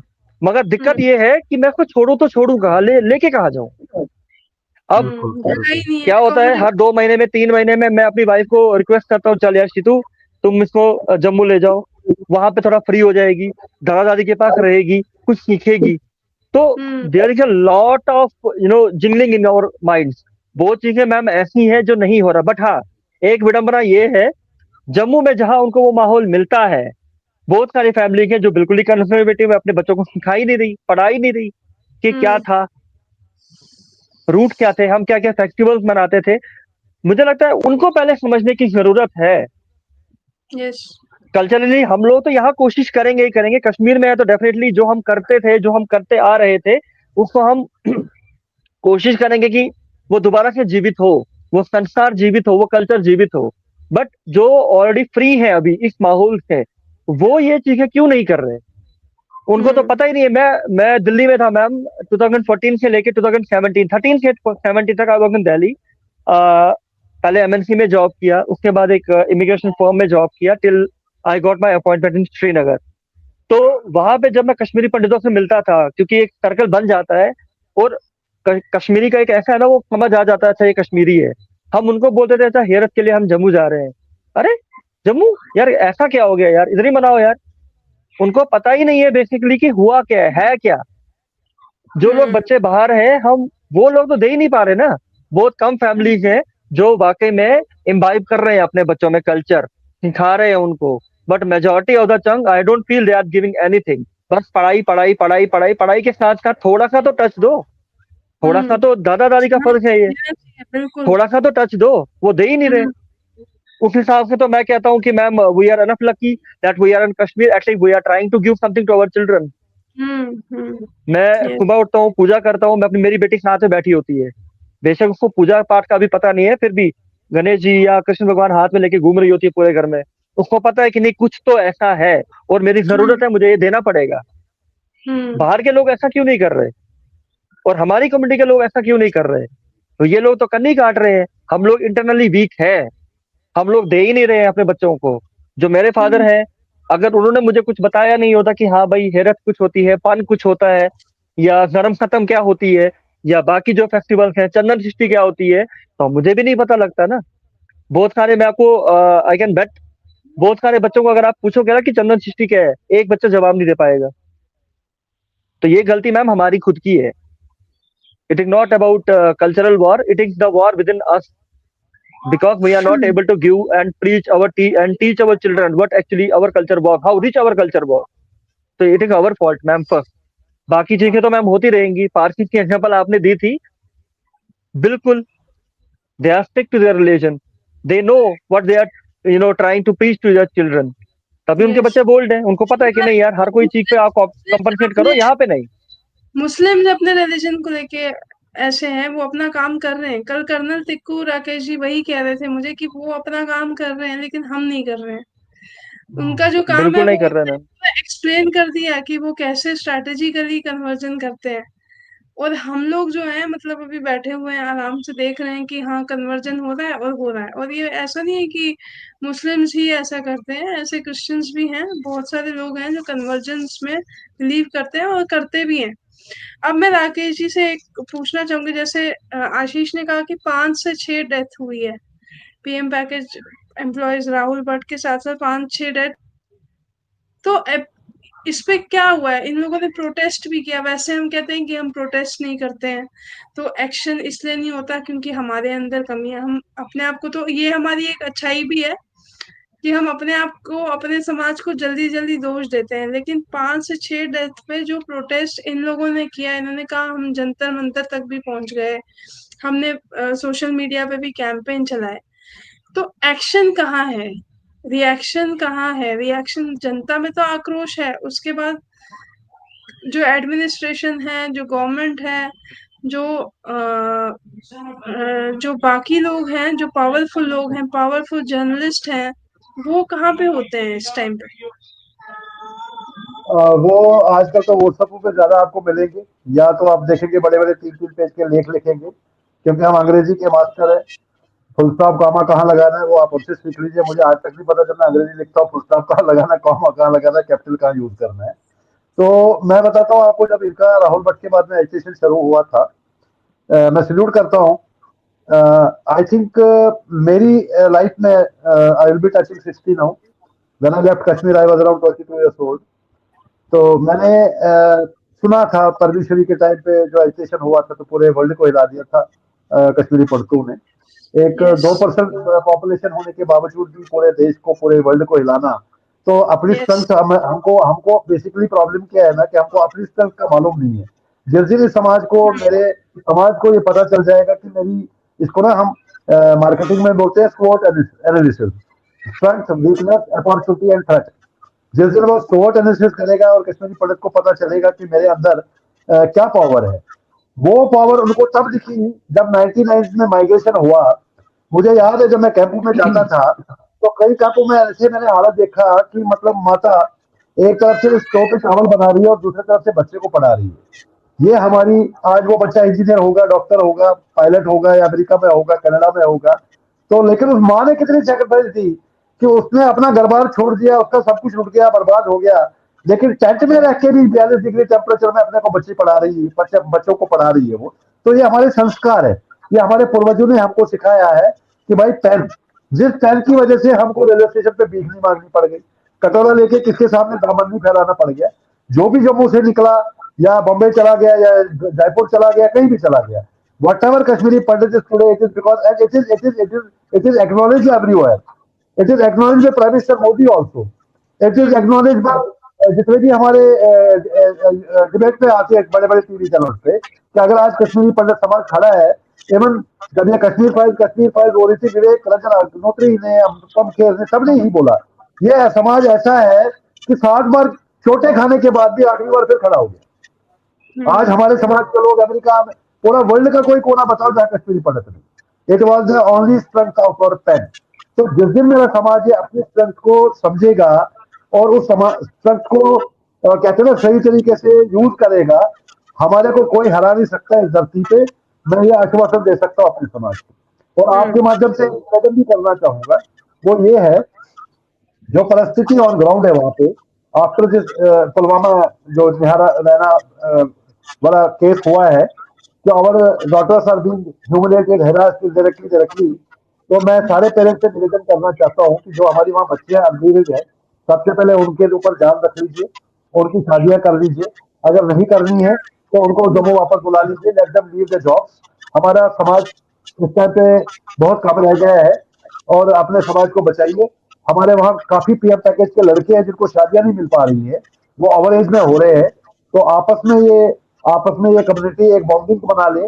मैं पीछे जब जम्मू गया था, जब ये अपना यूथ फॉर जम्मू कश्मीर का प्रोग्राम था, मैंने पिंटू जो हमारे वहाँ जक्सी में बहुत अच्छे से काम कर रहे हैं, वो सामूहिक वहाँ पे एग्नोपीडी का भी प्रोग्राम करते हैं, काफी मैंने उनसे निवेदन भी किया था कि वो इसके ऊपर कोई इनिशिएटिव लेके हमारे समाज के लोग उठे, और आपस में जो हमारी वहाँ पे बेटियां हैं, हमारे बच्चे हैं वहाँ पे जो अभी तक जिनकी शादियां नहीं हुई, तो लड़के चूज कर ले, लड़कियां चूज कर ले, और कम से कम ये जो स्कोप है आगे का, इसको नेस्तु नाबूद कर दे और इसको अभी क्रश कर ले। मैं अपने समाज से आपके माध्यम से ये निवेदन करना चाहूंगा, जागिए, और कहते ना अभी नहीं तो कभी नहीं। इससे अलावा सुरभि जी मैं कुछ नहीं कह सकता। ये एक मेरा मैसेज था लास्ट में, जो आपके माध्यम से मैं अपने जो भी लोग इसको वीडियो को देख रहे हैं या देखेंगे आगे, उनके लिए मैं एक निवेदन करना चाहूंगा। ये एक तरीका है, अपनी स्ट्रेंथ को आप समझ लीजिए, और जो करेक्शन करना अभी कीजिए, नहीं तो वही बात होगी, अभी नहीं तो कभी नहीं। इसके बाद में हम सर पीटते रहे, ठुकराते रहे, हमारी कम्युनिटी खत्म होती जा रही है। 10 साल के बाद हमारी कम्युनिटी विजिबल ही नहीं होगी। फिर आप जितने भी चैनल्स है उस पर आएगा एक था बट्टा जिसकी 2 आंखें, 2 कान, एक मुंह और एक नाक होती थी। तो जैसे वो निकलते थे ना, जब माइग्रेशन के बाद में कश्मीरी पंडित जाते थे अपने गाँव में, तो वो छोटे छोटे बच्चे जो 90s के बाद पैदा हुए, उन्होंने बच्चों से सुना, अपने पूर्वजों से सुना कि एट वॉज बटन वॉज। तो जब वहां पे मोहल्ले में कोई बच्चा पहुंचता था, पूरे बच्चे निकलते थे बाहर की देखने के लिए, ये कौन सा जानवर है, ये कहाँ से आया है, ये बता है कौन। फिर उसको पता चलता था बता भी एक इंसान ही है, जिसका रिलीजन बता है, जिसका नाम हिंदू है, जो कश्मीरी एक पंडित रहा है। तो ये सिचुएशन 10 साल के बाद ना आ जाए, मैं आपके माध्यम से अपने समाज में निवेदन करना चाहता हूँ। जी सुरभि जी। अब मैं आशीष को लास्ट में देना चाहूंगा कि बहुत सारे इश्यूज हैं जो पीएम पैकेज को रिलेटेड, पीएम पैकेज से रिलेटेड है। 700 करोड़ रेंट, फिर आपकी पोस्ट सैंक्शन नहीं है, फिर पोस्ट रिटायरमेंट के बाद आपको अपनी एकोमोडेशन लौटानी है। तो बिल्कुल। क्या आप मतलब कैसे अप्रोच कर रहे हैं इन चीजों पे? क्या आपका क्या मूवमेंट है इस पे? क्या आप लोग किस तरह से, क्या आइडियाज आपके हैं कि आपको लगता है कि मतलब ये चीजें जो हैं वो खत्म हो सकती है और कुछ बेटर सोल्यूशन निकल के आ सकता है? Is there any hope? Ma'am देखिए, उम्मीद पे दुनिया कायम है, हम लोग होप में ही है। हर इंसान जो मतलब मुझे लगता है कि जिसमें थोड़ी सी भी काबिलियत है, जो आगे आके लड़ सकता है चीजों लड़ से, सकता है। हर हम्म। इंसान कोई ना कहीं कोई ना कोई कोशिश कर रहा है इस with in PM package. But hmm. Ma'am एक बात जरूर है, अगर हम्म। बाकी के जो लोग जो वैली के बाहर हैं अभी, अगर वो अपना एक डिग्निफाइड रिटर्न चाहते हैं, तो उनसे मेरा एक अनुरोध है कि कम से कम पहले 6,000 पीएम पैकेज और बाकी की जो नॉन माइग्रेंट्स हैं उनको पहले स्ट्रेंथन किया जाए। ठीक है। लेट्स और रही बात है लेट्स पीएम टॉक पैकेज के रियलिटी। इशू की। लेट्स टॉक जी reality. Ma'am. nobody wants to return। At least मैं नोबडी जिनको वांट टू जानती रिटर्न मैम। हूँ nobody will come। भाई डेफिनेटली मैम, आई आई मैं एंडोर्स अपने यू। बारे में बता देती हूँ। I was born in 1990। I was born in Jammu, not in Kashmir. मैंने आपको फोन पे भी बोला कि मेरे को कैसे जी फीलिंग जी जी आती है मैम। मुझे नहीं पता है। It must be something natural. जी when I was born in 1990, 92 में we went to Jaipur and we were in Jaipur till 2004। We return to Delhi. Now we are in Delhi from 2004। अब मेरी जो रेपुटेशन है, मेरी जो मार्केट है, मेरी जो इमेज है, वो दिल्ली के अराउंड है। और मेरे स्कूल फ्रेंड जो है वो जयपुर में है। तो मैं कश्मीर क्या सोच के जाऊं? ये सब जो है ना, मैम, ठीक ये है बहुत। रेपुटेशन बिल और तो ये सब जो है, valid I agree to it valid point है। कि ये होना चाहिए। ये होना चाहिए, लेकिन लेट्स बी प्रैक्टिकल कि हम जाएंगे। अब ये है कि बिल्कुल बहुत सारे आर्टिकल में जब मुझसे कोई पूछता है कि फिर आपका कनेक्ट क्या है। अब एक बिहार का आदमी दिल्ली में है, वो बिहार अपने गांव जा सकता है, उसका पुश्तैनी मकान है, उसके बड़े वहां रहते हैं, वो माइग्रेटेड जी। नहीं है, वो अपने एम्प्लॉयमेंट की वजह से यहाँ पे है, अपने करियर की वजह से यहाँ पे। बट ही हैज ऑप्शन कि वो वहां पे जाए। जैसे मेरे स्टाफ में लड़के हैं, वो यूपी से हैं, वो फेस्टिवल्स पे अपने घर जाते हैं। हम फेस्टिवल्स बाहर मनाते हैं, जबकि हमें फेस्टिवल वहां मनाना चाहिए अपने पुश्तैनी मकानों में। और वो है नहीं, क्योंकि जो 90 के बाद बच्चे हुए या 90 में हुए, उनको तो कश्मीर पता ही नहीं है। वो मेरा तो क्योंकि जर्नलिज्म था ना, मैं नेशनल मीडिया में गए, फिर मेरे ग्रैंडफादर यहाँ पे प्रोफेसर चमनलाल सप्रू जिंदा थे, मेरे को मेरे फादर ने उनसे मिलाया, फिर हमारे घर में कल्चर था, तो कहीं ना कहीं मेरा कनेक्ट हो गया बिल्ड। लेकिन हर फैमिली में वैसा नहीं है, बच्चे नहीं मानते, नहीं सुनते हैं, बिकॉज उनका बिल्कुल गलती मैम। नहीं है, उनकी गलती नहीं है, बिल्कुल बिल्कुल बिल्कुल। वो पैदा ही नहीं हुए हैं आप वहां पे, कनेक्ट कैसे करेंगे? और फिर हम कहते हैं हम रिटर्न होंगे, डिग्निफाइड तरीके से होंगे। इट इज जस्ट, मैंने कल भी कर्नल टिक्कू को साफ बोला कि our issue is a selling issue and we want to sell it. तभी हम उसको एवरग्रीन करके रखते हैं कि भाई उसको खत्म ही मत करो, ताकि हमारे शॉप्स चले, हमारी जो किताबें चले, हमारा वो चले। जितने भी लोग नॉवल लिखते हैं, जितने भी लोग किताबें लिखते हैं, मैक्सिमम फिक्शन लिखते हैं। फैक्ट्स तो है ही नहीं आपके पास में, क्योंकि आपके सारे डॉक्यूमेंट्स, आपकी सारी चीजें तो उस टाइम पे जला दी गई। तो आप फैक्ट्स निकालेंगे कहाँ से? ज्यादा से ज्यादा आपको नेट पे जो मिलेगा, आप उसको बेस बना के आप कुछ कर सकते हैं। तो point ma'am is, we will return with dignity, but how? nobody will return। everybody has a job, everybody has a career। हमारे बच्चे यहाँ पढ़ रहे हैं, हम कहाँ कहाँ से कहाँ जाएंगे? हमारा बिजनेस, अब तो जो मैम बिजनेस है वो बिजनेस नहीं कर रहे। अब इसमें जो मैंने जी आपको कहा, गांव होता है ना, जैसे गांव जाते हैं लोग ऐश करने, नहीं, जो राकेश जी ने कहा ऐश करने नहीं जाना चाहिए, अपनी कुल देवी से मिलने जाइए, वहां जाइए। जो गांव का आपका जो पुश्तैनी मकान है, आपकी जो जगह है, वो देखने जाइए। मैंने तो देखा है, शिवपुरा में एक मकान हमारा था, मैंने वो देखा है। हवा का दल बाहर से देखा है, पुरशहर मैंने देखा नहीं, अंदर से मैं देखना चाहती हूँ, शायद देख लूं। तो जो अटैचमेंट है वो नेचुरल तो है, लेकिन पॉइंट ये है कि वापस जाना, आप लोग जो कह रहे हैं ना कि आप एकोमोडेट नहीं हो पा रहे, तो हम इतने सारे लोग कैसे एकोमोडेट होंगे? मैम, यही मैं बात, थैंक यू। आपने मेरी जो अधूरी वो हसरतें थी ना, वो आपने बयान की। अब अगर मैं आप तो आना बयान नहीं सीधे। चाह रहे, जी जी, अब अगर आप आना नहीं चाह रहे, तो why are you poking the nose each and every time? Yes, और यस, अब आप क्यों ये बार बार बोल रहे हो? हमने तो मना यस। किया था भाई, हमने तो मना किया था मत जाओ। अब जो हम्म। गए, ठीक है, वो किसी ना किसी तरीके से सर्वाइव कर रहे हैं, कोशिश कर रहे हैं चीजें अपने आप के लिए उनको इम्प्रूव की मोटिवेट जाए, करना राइट। चाहिए। यस। बट हाँ, एक्चुअली मेरा पॉइंट ही यही था। ये जो हम्म डिग्निफाइड रिटर्न मैं आपको प्रोवोक करना चाह रहा था, क्योंकि मैंने आपके फोन पे बात की थी and I sense your intentions. तो यही चीज मैं आपसे बुलवाना चाह रहा था कि ये बात क्यों नहीं उनकी समझ आ रही। हाँ, अगर हम्म आप सपोर्ट करना चाह रहे हो तो राकेश चंदू जी की तरह करो, वो भी तो यहाँ नहीं रह रहे ना। मगर इनको क्या हाँ इतना क्या पड़ा है कि पेट्रोल अपना गाड़ी में भाई ड्राइव करके यहाँ आ रहे हैं, बाई एयर आ रहे हैं, हमने 1 रुपया नहीं इनको दिया, होटल में रह रहे हैं, फिर भी हमारे मुद्दे हाँ उठा रहे हैं। और हम हम्म इनको रिटर्न में क्या दे रहे हैं? गालियां। चाचा चौधरी बना दिया इनको आज। ठीक है, मैं हम्म मानता हूं कि हमारा समाज भी कहीं ना कहीं गलत है, मगर वो समाज जो आना ही नहीं चाह रहा, वाई दैट समाज is poking his nose each and every time. अरे या लास्ट तो जब सपोर्ट डिबेट करो, हुई हाँ थी, भाई ठीक है। जब डिबेट हुई, सारे लोगों ने बोला मुझे थ्रेट है, तो मैंने कहा कि मुझे ही नहीं है, मैं चले जाती हूँ। मैं एवरीबडी सुनिए, है, मैं कोई बीच मैम में थ्रेट देखिए, नहीं है। थ्रेट तो हर एक को है फिर। मैं थ्रेट आपको तो बताता हूँ, देखो। मैं आपको बताता हूँ बाय बाय एक्सपीरियंस। मैं ये नहीं कहूंगा, बोलते ना self praise needs no recommendation, but hmm practically मैंने ग्राउंड में बैलेट बुलेट सब कुछ देखा है। इलेक्शन भी लड़ लिया फारूकुल्ला के अगेंस्ट, अभी पीछे नॉमिनेशन भी भरने गया था, अनफॉर्चुनेटली मेरा पहले रिजेक्ट किया गया, वोटर कार्ड से नाम गाइड किया गया, तब भी मैंने अपनी फाइट नहीं छोड़ी। मैंने जब पार्लियामेंट्री इलेक्शन में मेरा वोटर लिस्ट में नॉमिनेशन भरने के बाद, पैसा जमा करने के बाद बोला गया तुम्हारा एपिक नंबर नहीं है, वेबसाइट बंद हो गई है, तो मैंने जंग नहीं छोड़ी, मैंने दोबारा से फॉर्म भरा। और असेंबली इलेक्शन के टाइम पे मेरा वोटर कार्ड आ गया, रनावाली केनी मोला रनावाली श्रीनगर, जो हमारा पुश्तैनी मकान है, और आपका पोलिंग स्टेशन डेवी स्कूल रनावाली। जब मैंने लड़ना नहीं छोड़ा, तो मैं कैसे छोड़ूंगा जब तक मैं जिंदा हूँ। उसके बाद मैं असेंबली इलेक्शन में भी गया, वहां पे ठीक है डॉक्यूमेंटों में जो भी कमी थी क्या थी वो वकील की गलती थी, मेरा फिर रिजेक्ट किया गया, 10,000 रुपये मैंने फिर भरे। मैं अपने बुर्ज कम पे गया, यहाँ से गाड़ी चला के गया, बाइयर भी गया।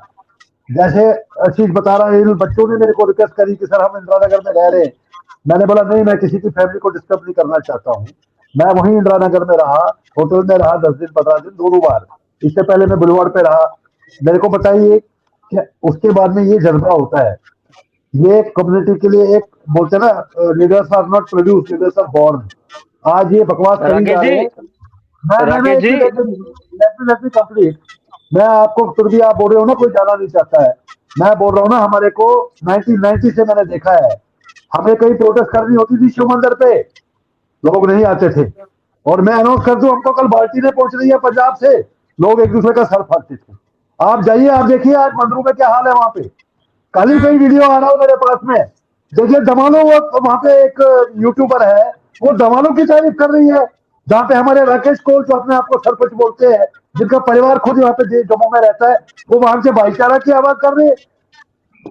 मुनाजी किचनू हमारे जो समावार चला रहे हैं कई सालों से, जो यूके में जिनका परिवार रहता है, वो वहां पे ज्ञान दे रहे हैं हमको मंदिर में बैठ के कि यहाँ के लोकल पॉपुलेशन आ गई। यही लोग हैं समाज के दुश्मन, यही लोग हैं जो टनल के पार में भाईचारा दिखाते हैं और यहाँ पे आके रिलीफ लेते हैं और यहाँ पे उन्हीं लोगों को गालियां देते हैं। यही समावार में लोगों को, हुर्रियत वालों को बुलाया जाता है और उनको फैसिलिटेट किया जाता है।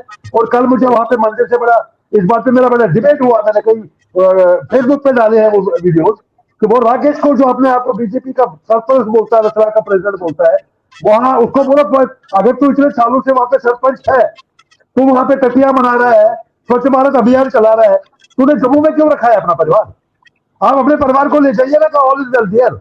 जो आप हमें ज्ञान दे रहे हो वहां पे बैठ के मंदिर से कल, कि यहाँ पे हमारे लोकल लोग आए, उन्होंने ये कर दिया। मैं तो बोलता हूँ फूल खिले गुलशन गुलशन बड़े बड़े, वो बकवास कर ही जा रहा था वहां से। मैं अभी आपको वो वीडियो भी मैंने शायद ट्विटर पे भी डाला है, मैंने फेसबुक पे भी डाला है, व्हाट्सएप पे भी डाला है। मैं उससे ये सवाल पूछना चाहता हूँ कि भाई अगर ऑल इज वेल दियर, आपने बड़ा ज्ञान दिया वहां पे भी, लीडर ऑफ बीजेपी, आप अपने बच्चों को ले जाइए ना वहां पे। जैसे पीएम हम्म पैकेज वाले रह रहे हो, आप तो पीएम पैकेज के क्वार्टर में रह रहे हो वहां पे। हम्म आपको पीएम पैकेज का क्वार्टर कैसे दिया जा रहा है जब पीएम पैकेज वाले बेचारे वहां किराए के मकानों में रह रहे? ये भी एक इन्वेस्टिगेशन का मुद्दा है। कहते हैं ना कि हमको अपनों ने ही डुबाया, गैरों में कहा दम था। अब ये मुन्ना किशोर जी वहां से ज्ञान दे रहे हैं कल मंदिर से, तो मैं तो बाहर से आया हूँ, यहाँ भाईचारा देख के मेरा मन खुश हुआ, मैं 35 साल के बाद। अरे ये तो वही रहता है, ये तो वही रहता है, बिजनेस करता है वहां, जहां समावार दे रखा है इसने अपने एम्प्लॉयज को चलाने के लिए। यूके में इसका परिवार रहता है, यही लोग हैं हमारी बर्बादी का कारण। मुझे कोई शर्म नहीं है, मैं बोलता हूँ, सामने बोलता हूँ, आपको चाहिए तो वीडियो भेजता हूँ अभी आप। हम्म। और यही लोग आके जल्दी में बकवास करते हैं, इन्हीं लोगों को मैं बता रहा हूँ आपको। आप कल अनाउंस कर दीजिए कि गवर्नमेंट ऑफ इंडिया ने वहां पे डिसाइड किया कि हम कश्मीरी पंडितों के लिए कॉलोनी बना रहे हैं, और उसके लिए आपको आवेदन बन रहा है। मैं बता रहा हूँ, सब लोग साइबर कैफे पे भागेंगे, 2-2 दिन छुट्टी मारेंगे, चाहे वो बेंगलोर में बैठा है, अमेरिका में बैठा है, जर्मनी में बैठा है, कनाडा में बैठा है। उनको चाहिए वहां पे फार्म हाउस, और उसके बाद होगा मेरे को चाहिए कॉर्नर प्लॉट, उसके बाद होगा मेगेसी कॉर्नर प्लॉट आसुन, मेगेसी कॉर्नर प्लॉट, मेगेसी पार्क स्पेसिंग आसुन। ये मैंने प्रैक्टिकली आपको बता रहा हूँ, 35 साल से देखा है हमारे समाज में। फ्री का चंदन किसमें लंदन, कल माननीय प्रधानमंत्री जी अनाउंस कर दे कि मैंने एक ऑनलाइन फॉर्म भरने के लिए बोला कश्मीरी पंडितों को। आप देखोगे सरों के ऊपर से चढ़ेंगे, हम 7 लाख से 15 लाख कश्मीरी माइग्रेंट हो जाएंगे, मेरे से लिखवा लो आज। और आप बोल रहे हो कश्मीरी पंडित वहां जाना नहीं चाहता है। मैं आपको कॉन्ट्रोडिक्ट कर रहा हूँ इस बात को लेके कि हमको सब चाहिए फ्री में। अब पीएम पैकेज वाले गए बेचारे वहां मजबूरी में, इनकी मजबूरी है वहां पे रिहेबिलिटेट करना अपने आप को, अपने बच्चों को, और हम यहाँ पे इनको बैठ के ज्ञान देंगे कि मैं हमें नहीं उसी जाना पे चाहिए था। मैं उसी पे ही तो बोल रही हूँ आपको कि कोई जाना नहीं चाहता है, ये सिर्फ एक नोशन है, ये जाना एक सिर्फ चाहते नोशन है हैं, मैम। उनको चाहिए वहां पे फ्री का क्वार्टर, ताकि वो हाँ दरबार में की तरह 3 महीने जाए, समर में रहे, हाँ ताकि हाँ उनको इंदिरा नगर में किराया ना देना पड़ जाए, उनको बस जीटीएम में ना रहना पड़ जाए, उनको क्यू में ना रहना पड़ जाए, उनको वहां पे डीएनटी में ना रहना पड़ जाए। जाने को सब तैयार है, लेकिन फ्री चाहिए, 3 महीने उनको चाहिए वहां पे कि वो समर वेकेशन के ऊपर बच्चों को लेके वहां पे जाए। इसलिए वो कश्मीरी पंडित जाना चाहता है ना। जो लोग ये बकवास करी जा रहे हैं दिल्ली में बैठ के या जम्मू कश्मीर से बाहर, आप बताइए जगती वाले जाना नहीं चाहेंगे क्या वहां पे, जो इन मिजरेबल कंडीशनों में रह रहे हैं? क्या जो पुरखू कैंप है हमारे जम्मू में कैंप है, क्या वो बेचारे जाना नहीं चाहेंगे? हम उनकी, मैं आज फरीदाबाद में बैठ के 1 करोड़ की प्रॉपर्टी मेरी है, यहाँ पे बैठ के मैं उनको जगती वालों को ज्ञान दूंगा, जिनके जोर के रोज दीवारें गिरती जा रही है, जिनका पता नहीं छत कब गिर जाए उनके सर के ऊपर, जिनके यहाँ पे पानी नहीं है, जिनके यहाँ पे बेसिक फैसिलिटीज नहीं है। क्या वो कश्मीर नहीं जाना चाहेगा कल अगर उसको एक प्रोविजन दिया जाए? क्या वो जम्मू प्रेफर करेगा, कश्मीर प्रेफर करेगा? आप मुझे बताइए। तो हम इनकी बात क्यों कर रहे हैं जो अमेरिका में बैठा है? हम उनकी बात क्यों कर रहे हैं जो जीकेपीडी बैठा है अमेरिका में ज्ञान दे रहा है वहां से बैठ के, और कश्मीर फाइल जैसी पिक्चरों को प्रमोट कर रहा है, और जॉन ट्रेवल्स को प्रमोट कर रहा है उत्पल कोल के साथ में? हम उनके बातों क्यों सुन रहे हैं? हम जगती वालों की बात क्यों नहीं सुन रहे हैं? हम पीएम पैकेज वालों की बात क्यों नहीं सुन रहे? हो क्या गया हमारे समाज को? उनसे पूछिए ना कि वो जाना चाहते नहीं चाहते। मैं 4-4 करोड़ के नोएडा में बंगले में बैठा हूँ, बाहर मेरी बीएमडब्ल्यू खड़ी हुई है, और मैं ज्ञान देता हूँ वहां पे जो बेचारे पीएम पैकेज वाले हैं, मैं ज्ञान देता हूँ उनको जो वहां पे जट्टी में रह रहे हैं, सड़ रहे हैं 35 साल से, या जब से हुई उनको क्वार्टर मिले। हम उनकी फीलिंग क्यों नहीं समझते? हम अपना ही इंटरेस्ट क्यों देखते हैं हमेशा? हम सेल्फिश तब भी है, आज भी सेल्फिश है। उनके बारे में सोचो ना, जो वाकई में जाना चाहते हैं, जो वाकई में मुसीबत में रह रहे हैं, जिनको शाम को रोटी नहीं होती, उनके बारे में सोचिए ना आप। हम हर तरह को अपने घर के, अपने गिरबान से क्यों देखते हैं? उनके भी देख आशीष रहे हैं जो मजबूर है। हाँ जी सुरभि जी। आशीष इसको जी कंक्लूड मैम। करते हैं। लास्ट आशीष बोलना चाहेंगे, जो आप बोलना चाहते हैं अपने हिसाब से कंक्लूड कर सकते देखिए हैं। मैम, फिलहाल पहला मेरा जो मेजर कंसर्न है वो यही है, आपके माध्यम से अगर गवर्नमेंट तक ये बात जाती है कि अगर आप लोगों ने हमें यहाँ लाया है, बेशक मैं कह रहा हूँ कि हम लोगों ने खुद ही फॉर्म भरे, खुद ही पेपर क्वालिफाई किया, खुद ही इंटरव्यू क्वालिफाई किया, मगर आ गए। हम लोगों के दिमाग में भी एक चीज थी कि नहीं ठीक है, एक प्यार था, लगाव था, मजबूरियां भी थी कि नहीं हम लोग यहाँ बैठेंगे, काम करेंगे। और हम अगर काम कर भी रहे हैं तो किन लोगों के लिए कर रहे हैं? इन्हीं लोगों के लिए तो कर रहे हैं ना। जितने भी हम्म टीचर हैं वो किनके बच्चों को पढ़ा रहे हैं? इन्हीं के बच्चों को पढ़ा रहे हैं, राइट? तो मैम, हम्म अगर कुछ चीजों के हमारी जिंदगियां संभल सकती हैं, तो गवर्नमेंट को वो इनिशिएटिव लेने चाहिए। जो एक हम्म पैकेज का रूप था, स्वरूप था, उसको वैसा ही रखना चाहिए था। 34 DM ट्रिपल आर को एबॉलिश किया जाए। ट्रांसिट कैंप्स को, जितने भी ट्रांसिट कैंप्स हैं उनको एक्सपेडाइट किया जाए थोड़ा। हम भी अब थक गए हैं, रेंट इतना ज्यादा है, नहीं बियर हो रहा है। 20,000 21,000 25,000 इज आर लिमिट, जो रेंट आज जा रहे हैं हमारी जेबों में। 700 करोड़ का फिगर मैं आपको पहले ही दे चुका हूँ, ठीक है? ट्वेंटी तो ये सब थाउजेंड चीजें जो पेंडिंग। कितने सालों से जी ले रहे मैम हैं आप? बिल्कुल। जी मैम। कितने सालों से, पीरियड ऑफ 20। इयर्स क्या है? मैडम, एक बात और मैं बताना चाहूंगा आपको। हम्म राहुल भट्ट के पहले क्या था श्रीनगर का जो क्राउड था वो लिमिटेड था। ये क्योंकि मैं श्रीनगर की बात कर रहा हूँ अभी, बाकी डिस्ट्रिक्ट में तो था ही था। तो जितने भी PM package employ vulnerable areas में थे, कुलगाम में थे, या शुपियन में थे, पुलवामा में थे, या कुछ कुपवारा में थे, तो वहां से उनको उठा के श्रीनगर लाया गया ताकि उनकी जान बचाई जा सके, राइट। तो ये बात यहाँ के माहौल, यहाँ के एटमॉस्फेयर को पता लग गया कि लोग आ रहे हैं, आ रहे हैं, आ रहे हैं। राहुल भट्ट की किलिंग के बाद हुई है ये बात। जहां पे रेंट 7,000 8,000 हुआ करता था, वहां से ही वो जंप कर गया 18,000, 19,000, 15,000, मिनिमम 15,000 तो था ही था। 2 रूम है, 15,000। 2 रूम लेने की मजबूरी क्यों है? क्योंकि डेफिनेटली माँ बाप बीमार है, उनको लाना पड़ता है। किसी के 2 बच्चे हैं, उनको पढ़ाई के लिए टाइम चाहिए, अलग रूम चाहिए जहां वो पढ़ सके। उनकी मजबूरियां थी, मजबूरियों का यहाँ पे फायदा उठाया गया है। अगर आप पॉलिसी देखते, जो एक्चुअल पॉलिसी थी 2009 की, वहां पे ये लिखा गया था जो भी लोग यहाँ पे नौकरी करने आएंगे सॉरी, उनको हर साल 1 लाख रुपीज का एक रेंट पे आउट किया जाएगा, एचआरए एडिशनल। वो एचआरए आज तक नहीं आया, वो कहाँ गया? हम लोग रेंट पे रेंट दिए जा रहे हैं। चल ठीक है, एक साल नहीं, अगले साल, तीसरे साल, चौथे साल एकोमोडेशन हो जाएगी, हमारी लाइफ थोड़ा संभल जाएगी। हमारा आधा पोर्शन मैम रेंट्स में जा रहा है, हम बचाएंगे क्या? और अब हम, पहले तो चलो जीपीएफ हुआ करता था, अब तो वो भी नहीं है, एनपीएस है, मार्केट बेस्ड है, कोई एश्योरिटी नहीं है कितना मिलेगा एट द एंड। और उस टाइम पे इन्फ्लेशन क्या रहेगी, उस टाइम के हालात क्या होंगे, बच्चों क्या मैं अपने बच्चे की शादी प्रॉपरली कर पाऊंगा या नहीं? जी मैम। बच्चों को भी कोई बेनिफिट्स नहीं है under this PM package employees के मैम, बच्चों चाइल्ड अलाउंस मिलता है, वो तो नॉर्मल हर एक एम्प्लॉय को मिलता ही है। चाइल्ड अलाउंस का एक बेनिफिट है, और कोई खास बेनिफिट नहीं है। हम्म ऐसा कुछ नहीं है कि जो एक एडिशनल मिल रहा है या कुछ वैसा है। नॉर्मल एक एम्प्लॉय जैसे काम करता है, जो सैलरी मिलती है वैसा ही है। कोई एक्स्ट्रा कोई अलाउंस नहीं है। रिक्स अलाउंस होना चाहिए था इनफैक्ट हमारे को, तो जब तक हम रेंट पे थे। हम्म हमारी जान भी तो खतरे में है ना, माइनॉरिटीज में है, वल्नरेबल है। जो लोग हम्म बेचारे कुलगाम में है, कुपवारा में, उनको पूछे मैम उनकी हालत क्या है। हम तो चलो श्रीनगर में है, हाँ श्रीनगर को बोला जाता है कि भैया जितने भी एम्प्लॉई है सबको उन्होंने क्या कर दिया, डिस्ट्रिक्ट हेडक्वार्टर्स में शिफ्ट कर दिया। एक एक स्कूल में 70 70 80 80 टीचर डाल दिए। ठीक है, उससे इनको लगता है कि भैया सब कुछ सेफ है। ठीक है, होगा, सेफ होगा, कम से कम एक जगह तो दो, एक हम्म जगह को तो एक्सपेडाइट करो। वो हो नहीं हम्म रहा। वो हुआ भी तो आज 4 साल हो गए कंटिन्यूसली मैम, काम चल रहा है, अभी चल ही रहा है। और अगर आप आएंगे कभी, आपका यहाँ पे आना हुआ, तो मैं रिक्वेस्ट करूंगा कि आप प्लीज उन ट्रांजिट कैंप्स को देखिएगा। 10 बाय 10 का कमरा है। मुझे तो ये नहीं समझ आता, अगर माँ बाप आ गए, हमें तो ये भी सोचना पड़ेगा माँ बाप को लाए या ना लाए।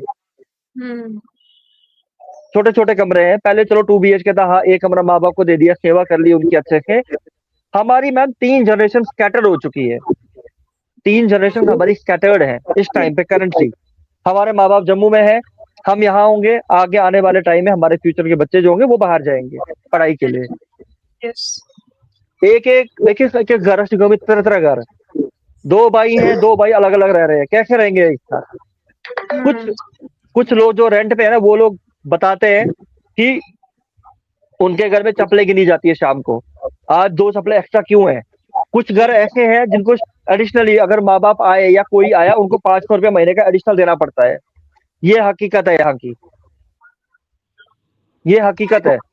यहाँ पे मीटिंग्स होती है, अच्छा जी, 1 साल हो गया, 12% बढ़ाओ, 15% बढ़ाओ, सीधा सीधा 2 2 हजार बढ़ाओ, 3 3 हजार बढ़ाओ। मैम, ये इन चीजों से हमारे को, मुझे लगता है जितना भी पीएम पैकेज है वो डिप्रेशन में जा चुका है। बचाए क्या, खाए क्या, रखे क्या, घर में क्या लगाए? जिनके सीए पेशेंट चल रहे हैं घरों में, उनका हाल तो और बुरा है। अभी 2 इंसिडेंट हुए, हितेश वाली, हम्म इलेक्ट्रिक्यूट हुआ बेचारा, एक्सपायर हो गया, उसका केस अभी तक चल रहा है। क्या उसकी वाइफ को नौकरी नहीं मिलनी चाहिए थी? SRO 43 है ही नहीं कहीं, क्यों? क्योंकि 34 ट्रिपल आर है। हम और उसकी हमारे ही पैकेज ऑन में मैम मेडिकल ड्यूटी केसेस हैं। और उसकी ऑन ड्यूटी डेथ हुई है, वो भी एक local on duty junior death को हुई है मैम। बचाते हुए। और अपने जूनियर को बचाते हुए उसने सेक्रीफाइस दे दी, इससे ज्यादा क्या कर सकता है वो, बताइए। यही यही एक पैरामीटर नहीं है मैम, मेडिकल केसेस है हमारे पास लगभग 43। पहले ये 33 था, अब ये 43 हो चुका है। लाइफ कंज्यूमिंग डिजीज है। सिंस राहुल भट्ट या उससे पहले भी हम लोग कोशिश कर रहे थे, जितनी भी ऑर्गेनाइजेशन थी, not it's not about me only, हर कोई बंदा अपने अपने लेवल पे कोशिश कर रहा था कि कम से कम इन लोगों को डिप्लॉयमेंट बेसिस पे जम्मू भेजा जाए, कम से कम ये अपने फैमिली के साथ रहेंगे, they will get healed up, कम से कम कुछ टाइम मिलेगा। लाइफ सीरियस बीमारियां है, सीरियस लाइफ थ्रेट है उनको, बट स्टिल कोई किसी के कान में जू नहीं रेंग रही। Apart from that ma'am, SRO-43 तो मैंने आपको बता ही दिया, अगर कोई एक्सपायर हो जाता है, भगवान ना करे, उसकी फैमिली को कोई जॉब नहीं है, कोई सिक्योरिटी नहीं है। अब हाँ, कोई टेररिज्म केस में जाता है तो उसको शायद मिल जाए, वो भी क्लास 4 MTF ये लेवल, फिर उसको जम्मू में एस्टेब्लिश कर दिया जाता है। तो देखा जाए तो PM पैकेज में एक आज की डेट में जो PM पैकेज बन चुका है ना, ये एक सिरदर्द है। अब जैसे जैसे तैसे लोग निभा रहे हैं, अपना अपना टाइम काट रहे हैं, सोच रहे हैं कि कहाँ से क्या गुंजाइश निकले कि हम अपने घरों तक पहुंचे। फेस्टिवल्स है, जम्मू जाना ही जाना है। पहले क्या होता था, याद आया, पहले हमें अपील नहीं करनी पड़ती थी छुट्टियों के लिए, छुट्टियां क्योंकि अब शिवरात्रि है तो डेफिनेटली एक दिन जाने में, एक दिन आने में, 2 दिन का फेस्टिवल है, कम से कम 4 दिन तो छुट्टी चाहिए हमें, राइट। पहले क्या होता था, इनिशियल लेवल, इनिशियल डेट पे छुट्टियां खुद आ जाती थी, इनको पता था कि नहीं फेस्टिवल है। आजकल हमें रिटर्न में देना पड़ता है, एप्लीकेशन देनी पड़ती है, मेमोरेंडम देना पड़ता है कि नहीं ये फेस्टिवल है, हमें जाना है। फिर जाके फेस्टिवल के एक दिन पहले ऑर्डर आता है कि हाँ भाई जाओ। तो कहीं ना कहीं मैम ये दिक्कतें हैं, दिक्कतें आ रही है। मैं चाहता हूँ कि सारा समाज हम लोगों को एक बार सुने कि हम लोग क्या फेस कर रहे हैं। ठीक है, कम से कम आप आना नहीं चाहते मत आइए, कम से कम हमें सपोर्ट तो कीजिए। जिन लोगों का अप्रोच है एडमिनिस्ट्रेशन तक, कम से कम हमारी बात, एक मीडियम तो बने हमारा। मैं तो थैंक यू कहता हूँ अभी राजीव पंडिता जी का, जिन्होंने अभी रिसेंटली हर राशन कैंप में विजिट किया। उनका बहुत बहुत एहसान मंद है हम, जितने भी PM पैकेज के एम्प्लॉय हैं। एक आवाज तो बनाई उन्होंने हमारी, एक एक एक मुद्दा तो पहुंचाया कहीं पे। मैं शुक्रगुजार करता हूँ हंडू जी का, जो कम से कम हमारे साथ खड़े हैं। हमें यहाँ थोड़ा एक सेटिस्फेक्शन होता है, जो हम नहीं कर पा रहे, राकेश जी वहां से कर रहे हैं। मैं शुक्रगुजार हूँ बाकी सब लोगों का, जो हमें कहीं ना कहीं भले थोड़ा ही सही बस सपोर्ट कर रहे हैं। मैं चाहता हूँ कि हर कोई बंदा हमें सपोर्ट करे, हमारे को समझे, हमारे जो इंटेंशन मतलब सेंटिमेंट्स हैं वो कहाँ जा रहे हैं, हम क्या चाह रहे हैं, वो अंडरस्टैंड करे। और मैं सबसे बड़ा थैंक्स तो आपको कहता हूँ मैम, थैंक यू, आपने इतना बोलने का मौका दिया आज हमें। नहीं, वो भी ये थैंक्स राकेश जी की बहुत तरफ कुछ था घर ट्रांसफर कर में। दीजिए। हम लोग क्या तो है कि journalism is all about facts and figures, तो हम लोगों के पास जब फैक्ट्स एंड फिगर्स आते हैं ना, तो हम भी फिर खुल के बोलते हैं। तो मेरा तो मेन स्ट्रीम मीडिया छोड़ने का रीजन ही यही था कि वहां पे भी हम लोग भी ना वो क्या होता है ना, सप्रेस किया जाता है इमोशंस को, कि ये नहीं बोलना, ऐसे नहीं बोलना, इसकी स्ट्रेटजी है, इस गवर्नमेंट के अगेंस्ट नहीं बोलना, जी, उस गवर्नमेंट के अगेंस्ट नहीं बोलना।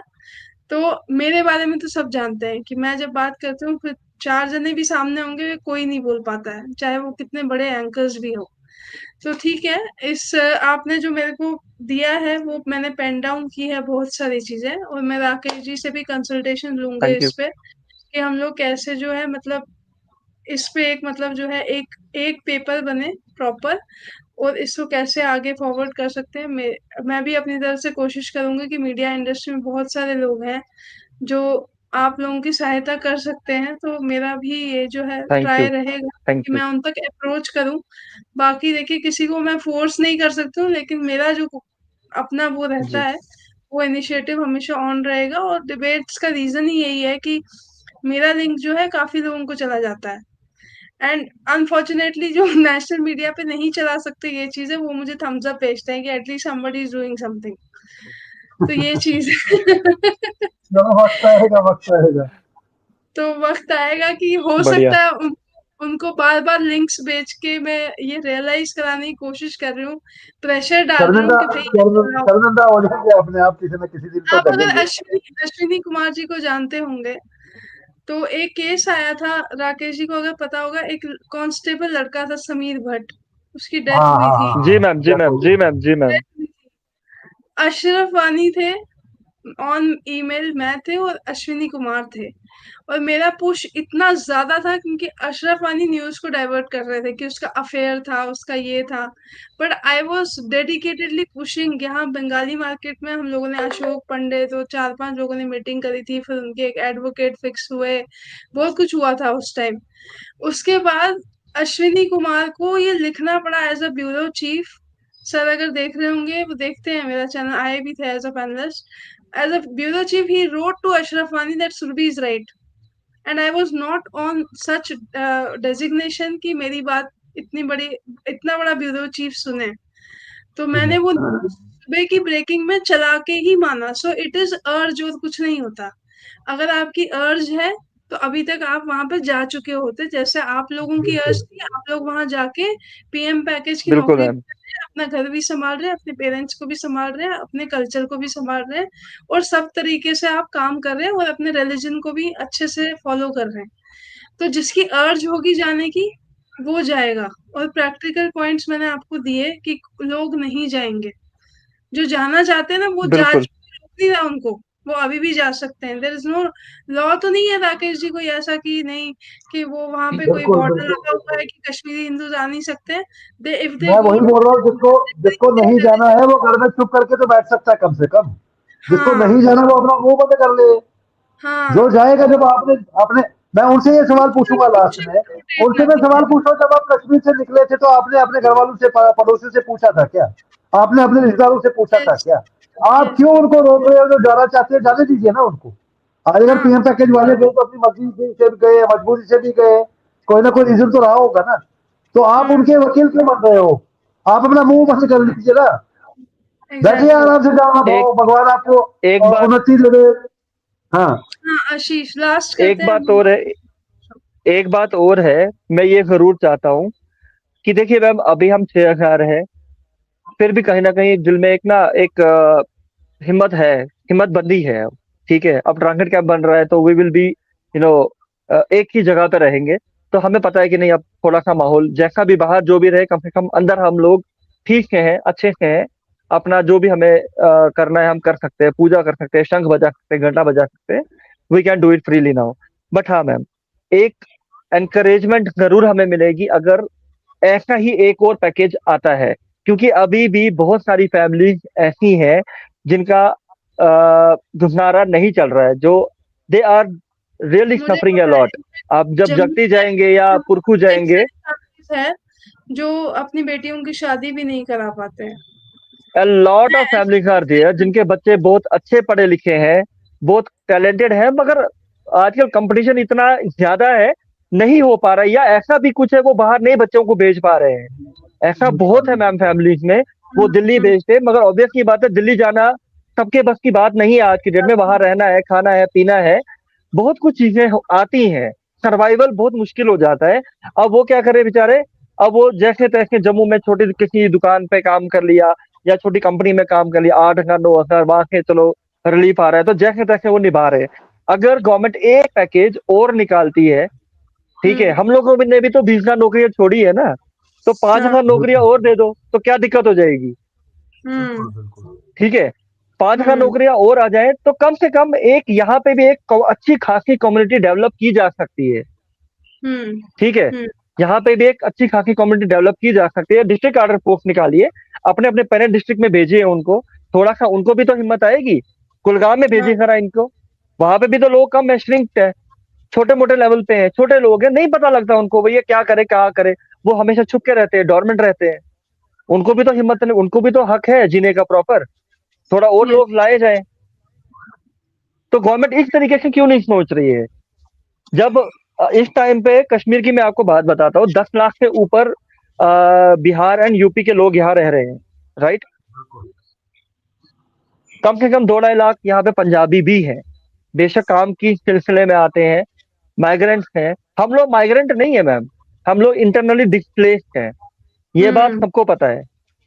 अब अगर इनको वापस के प्लेस आउट कर रहा है कहीं पे, तो कुछ तो इनिशिएटिव लेने पड़ेंगे ना इन्हें, हम्म, है ना। और सबसे बड़ी बात तो ये भी है कि हम लोग जब यहाँ आते हैं तब भी फायदा इन्हीं का होता है। अभी तक हम लोगों ने रेंट इन्हीं को दिया है, यस यस टोटली। मैंने तो राकेश जी को बताया था है जब ना? मैं गई तो मैंने 4,500 रुपए टैक्सी को दिया, आना जाना आना जाना। वो दैट वाज वेरी फनी। वो मतलब दैट वो वाज तो फनी आधा बात पैसा है। मैडम, आधा पैसा मैम हमारा रेंट पे जाता है, आधा पैसा क्योंकि जम्मू में अगर 1 फेरा या 2 फेरा भी लग गया ना हमारा, तो सीधा-सीधा अब फैमिली में एक बंदा तो होता नहीं है, हस्बैंड है, वाइफ है, भाई है या कोई भी है, तो एक-एक पर पैसेंजर 1500 रुपए किराया है, ठीक है? 3500 हो गया जाने का, 3500 हो गया आने का, तो कहीं न कहीं से हर तरफ से एक इनकम जनरेट हो रही है, तो हमारा हाँ, आना नुकसानदायक नहीं है, हमारा आना हुँ, फ़ायदेमंद ही है, इन्हीं हाँ, लोगों के लिए फ़ायदेमंद है। और हुँ, हाँ, इसके एक एडवांटेज है, जो पैसा बचता है, वो हम कम से कम अपने घरवालों को लगा सकते हैं, हाँ, इतना यस। है। तो थोड़ा-सा बिल्कुल। गवर्नमेंट को सिंसियरिटी पे एक सोचना चाहिए। अब 6,000 है, कम से कम 6,000 और लाए जाएँ, वो भी वो लोग हों। अच्छा मैम एक बात बताता हूँ, इस मामले में मैं एलजी साहब का को मैं दिल से थैंक यू बोलता हूँ और एप्रिशिएट करता हूँ। उन्होंने जो स्टेप उठाया है इस टाइम पे। क्या उठाया? जितने भी टेररिस्ट विक्टिम्स थे, जो लोग बॉर्डर पार कर रहे थे या एनकाउंटर में मारे गए या पत्थरबाजी में मारे गए, ठीक है? हुँ, उनको जॉब्स दी जा रही हैं। बड़ा मेजर स्टेप है, उनको मेन स्ट्रीम में लाया जा रहा है। 1500 एप्लीकेशन अभी तक हो चुकी हैं वो। कुछ लोगों को अपॉइंटमेंट ऑर्डर मिल गया है और बिना टेस्ट के, रिटन एग्ज़ाम के कोई ऐसा फॉर्मेलिटी नहीं है। और वो माइग्रेट नहीं हुए हैं, यहीं पे थे, कश्मीर में ही थे, उनको दिया जा रहा है। तो मैं एप्रिशिएट करता हूँ। तो अब जो इंटरनली डिस्प्लेस्ड हुए, उन लोगों को इंटरव्यू भी देना पड़ रहा है। अच्छा, उसके बाद जो बाकी चीज़ें हैं, वो भी देनी पड़ रही हैं, उसके बाद आना पड़ रहा है, उसके बाद अकोमोडेशन के लिए वेट भी करना पड़ रहा है। तो ये थोड़ा-सा नाइंसाफ़ी है। तो मैं चाहूँगा कि जो इतना बेशक आप पेपर लीजिए, सब कुछ कीजिए, जैसा आपका प्रोसीजर है, प्रोटोकॉल है, वैसा कीजिए, बट इनको और मौका दीजिए, वो यहाँ आएँ और वहाँ रहे। क्राउड हुँ, बढ़ेगा, तो थोड़ा-सा ना हमारी भी हिम्मत बढ़ेगी, कि नहीं हिम्मत ठीक है, आएगी। हम लोग सेफ हैं, हमारे साथ और भी लोग हैं। क्राउड तो वहाँ तो मेरे ये कुछ प्रॉब्लम मेजर स्टेप्स हैं। ठीक है, तो इसको एंड जी, करते हैं। बहुत सारी चीज़ें मेरे को जो इनसाइट्स मिले हैं आशीष से और राकेश जी से। लेट्स वर्क ऑन इट और कंटिन्यूएशन में आशीष और राकेश जी से मैं दोबारा चाहूँगी कि हम लोग जुड़ के बार-बार इस पे डिबेट करें, इन चीज़ों पे, इन बिल्कुल। इश्यूज़ बिल्कुल। पे, ताकि जो है डिबेट को मैं जितना मतलब आगे पहुँचा पाऊँ, मेरी पूरी कोशिश रहती है। तो ठीक है, thank you so much for joining both of you. और थैंक फिर यू से सो मच मिलेंगे मैम, एक बार थैंक है यू। ना। आशीष वो क्या है ना, मैं ये राकेश जी के बाद मैं भी इन हूँ। व्हाटएवर सपोर्ट यू रिक्वायर, आपके पास मेरा नंबर है, आप मुझे थैंक यू कर सो मच सकते हैं, मैम। कभी भी फ़ोन कर सकते हैं। यार हम लोग तो इधर इतना डोनेशन, इतना शोर मचाते हैं दिल्ली में, इतने हम लोग रिलीजियस चीज़ें करते हैं। तो ये राम मंदिर बना था, उसके बाद हमने राम जी की यात्रा निकाली, then I was barefoot walking. बहुत सारी चीज़ें हम लोग करते हैं टू मेक पीपल अवेयर। लेकिन मैंने बिल्कुल इतना सही। देखा है कि वी हैव अ पावर, और हमारे पास एक बहुत मेजर पावर है, हमारा अपना रिलिजन। और जिस दिन बिल्कुल। हम सारे लोग अपने धर्म को समझेंगे और उसको अपने स्लीव्स पे लेके चलेंगे ना, तो कोई मुस्लिम आपको नहीं हरा सकता, कोई सिख नहीं हरा सकता, कोई कोई नहीं, सिख तो फिर भी आपका साथ देते हैं, लेकिन कोई अदर रिलीजन जो है वो हमें सीरियसली लेना शुरू करेंगे। पॉइंट इज़ कि हम लोग सीरियस नहीं हैं। हम लोग अभी सीरियस चलो, नहीं है और सीरियस होने की ज़रूरत है। Thank you. चलो, thank you thank very you, thank you much. Thank you so so much much. Ma'am. Thank you. Thank you Rakesh ji, thank you. नमस्कार। Thank you.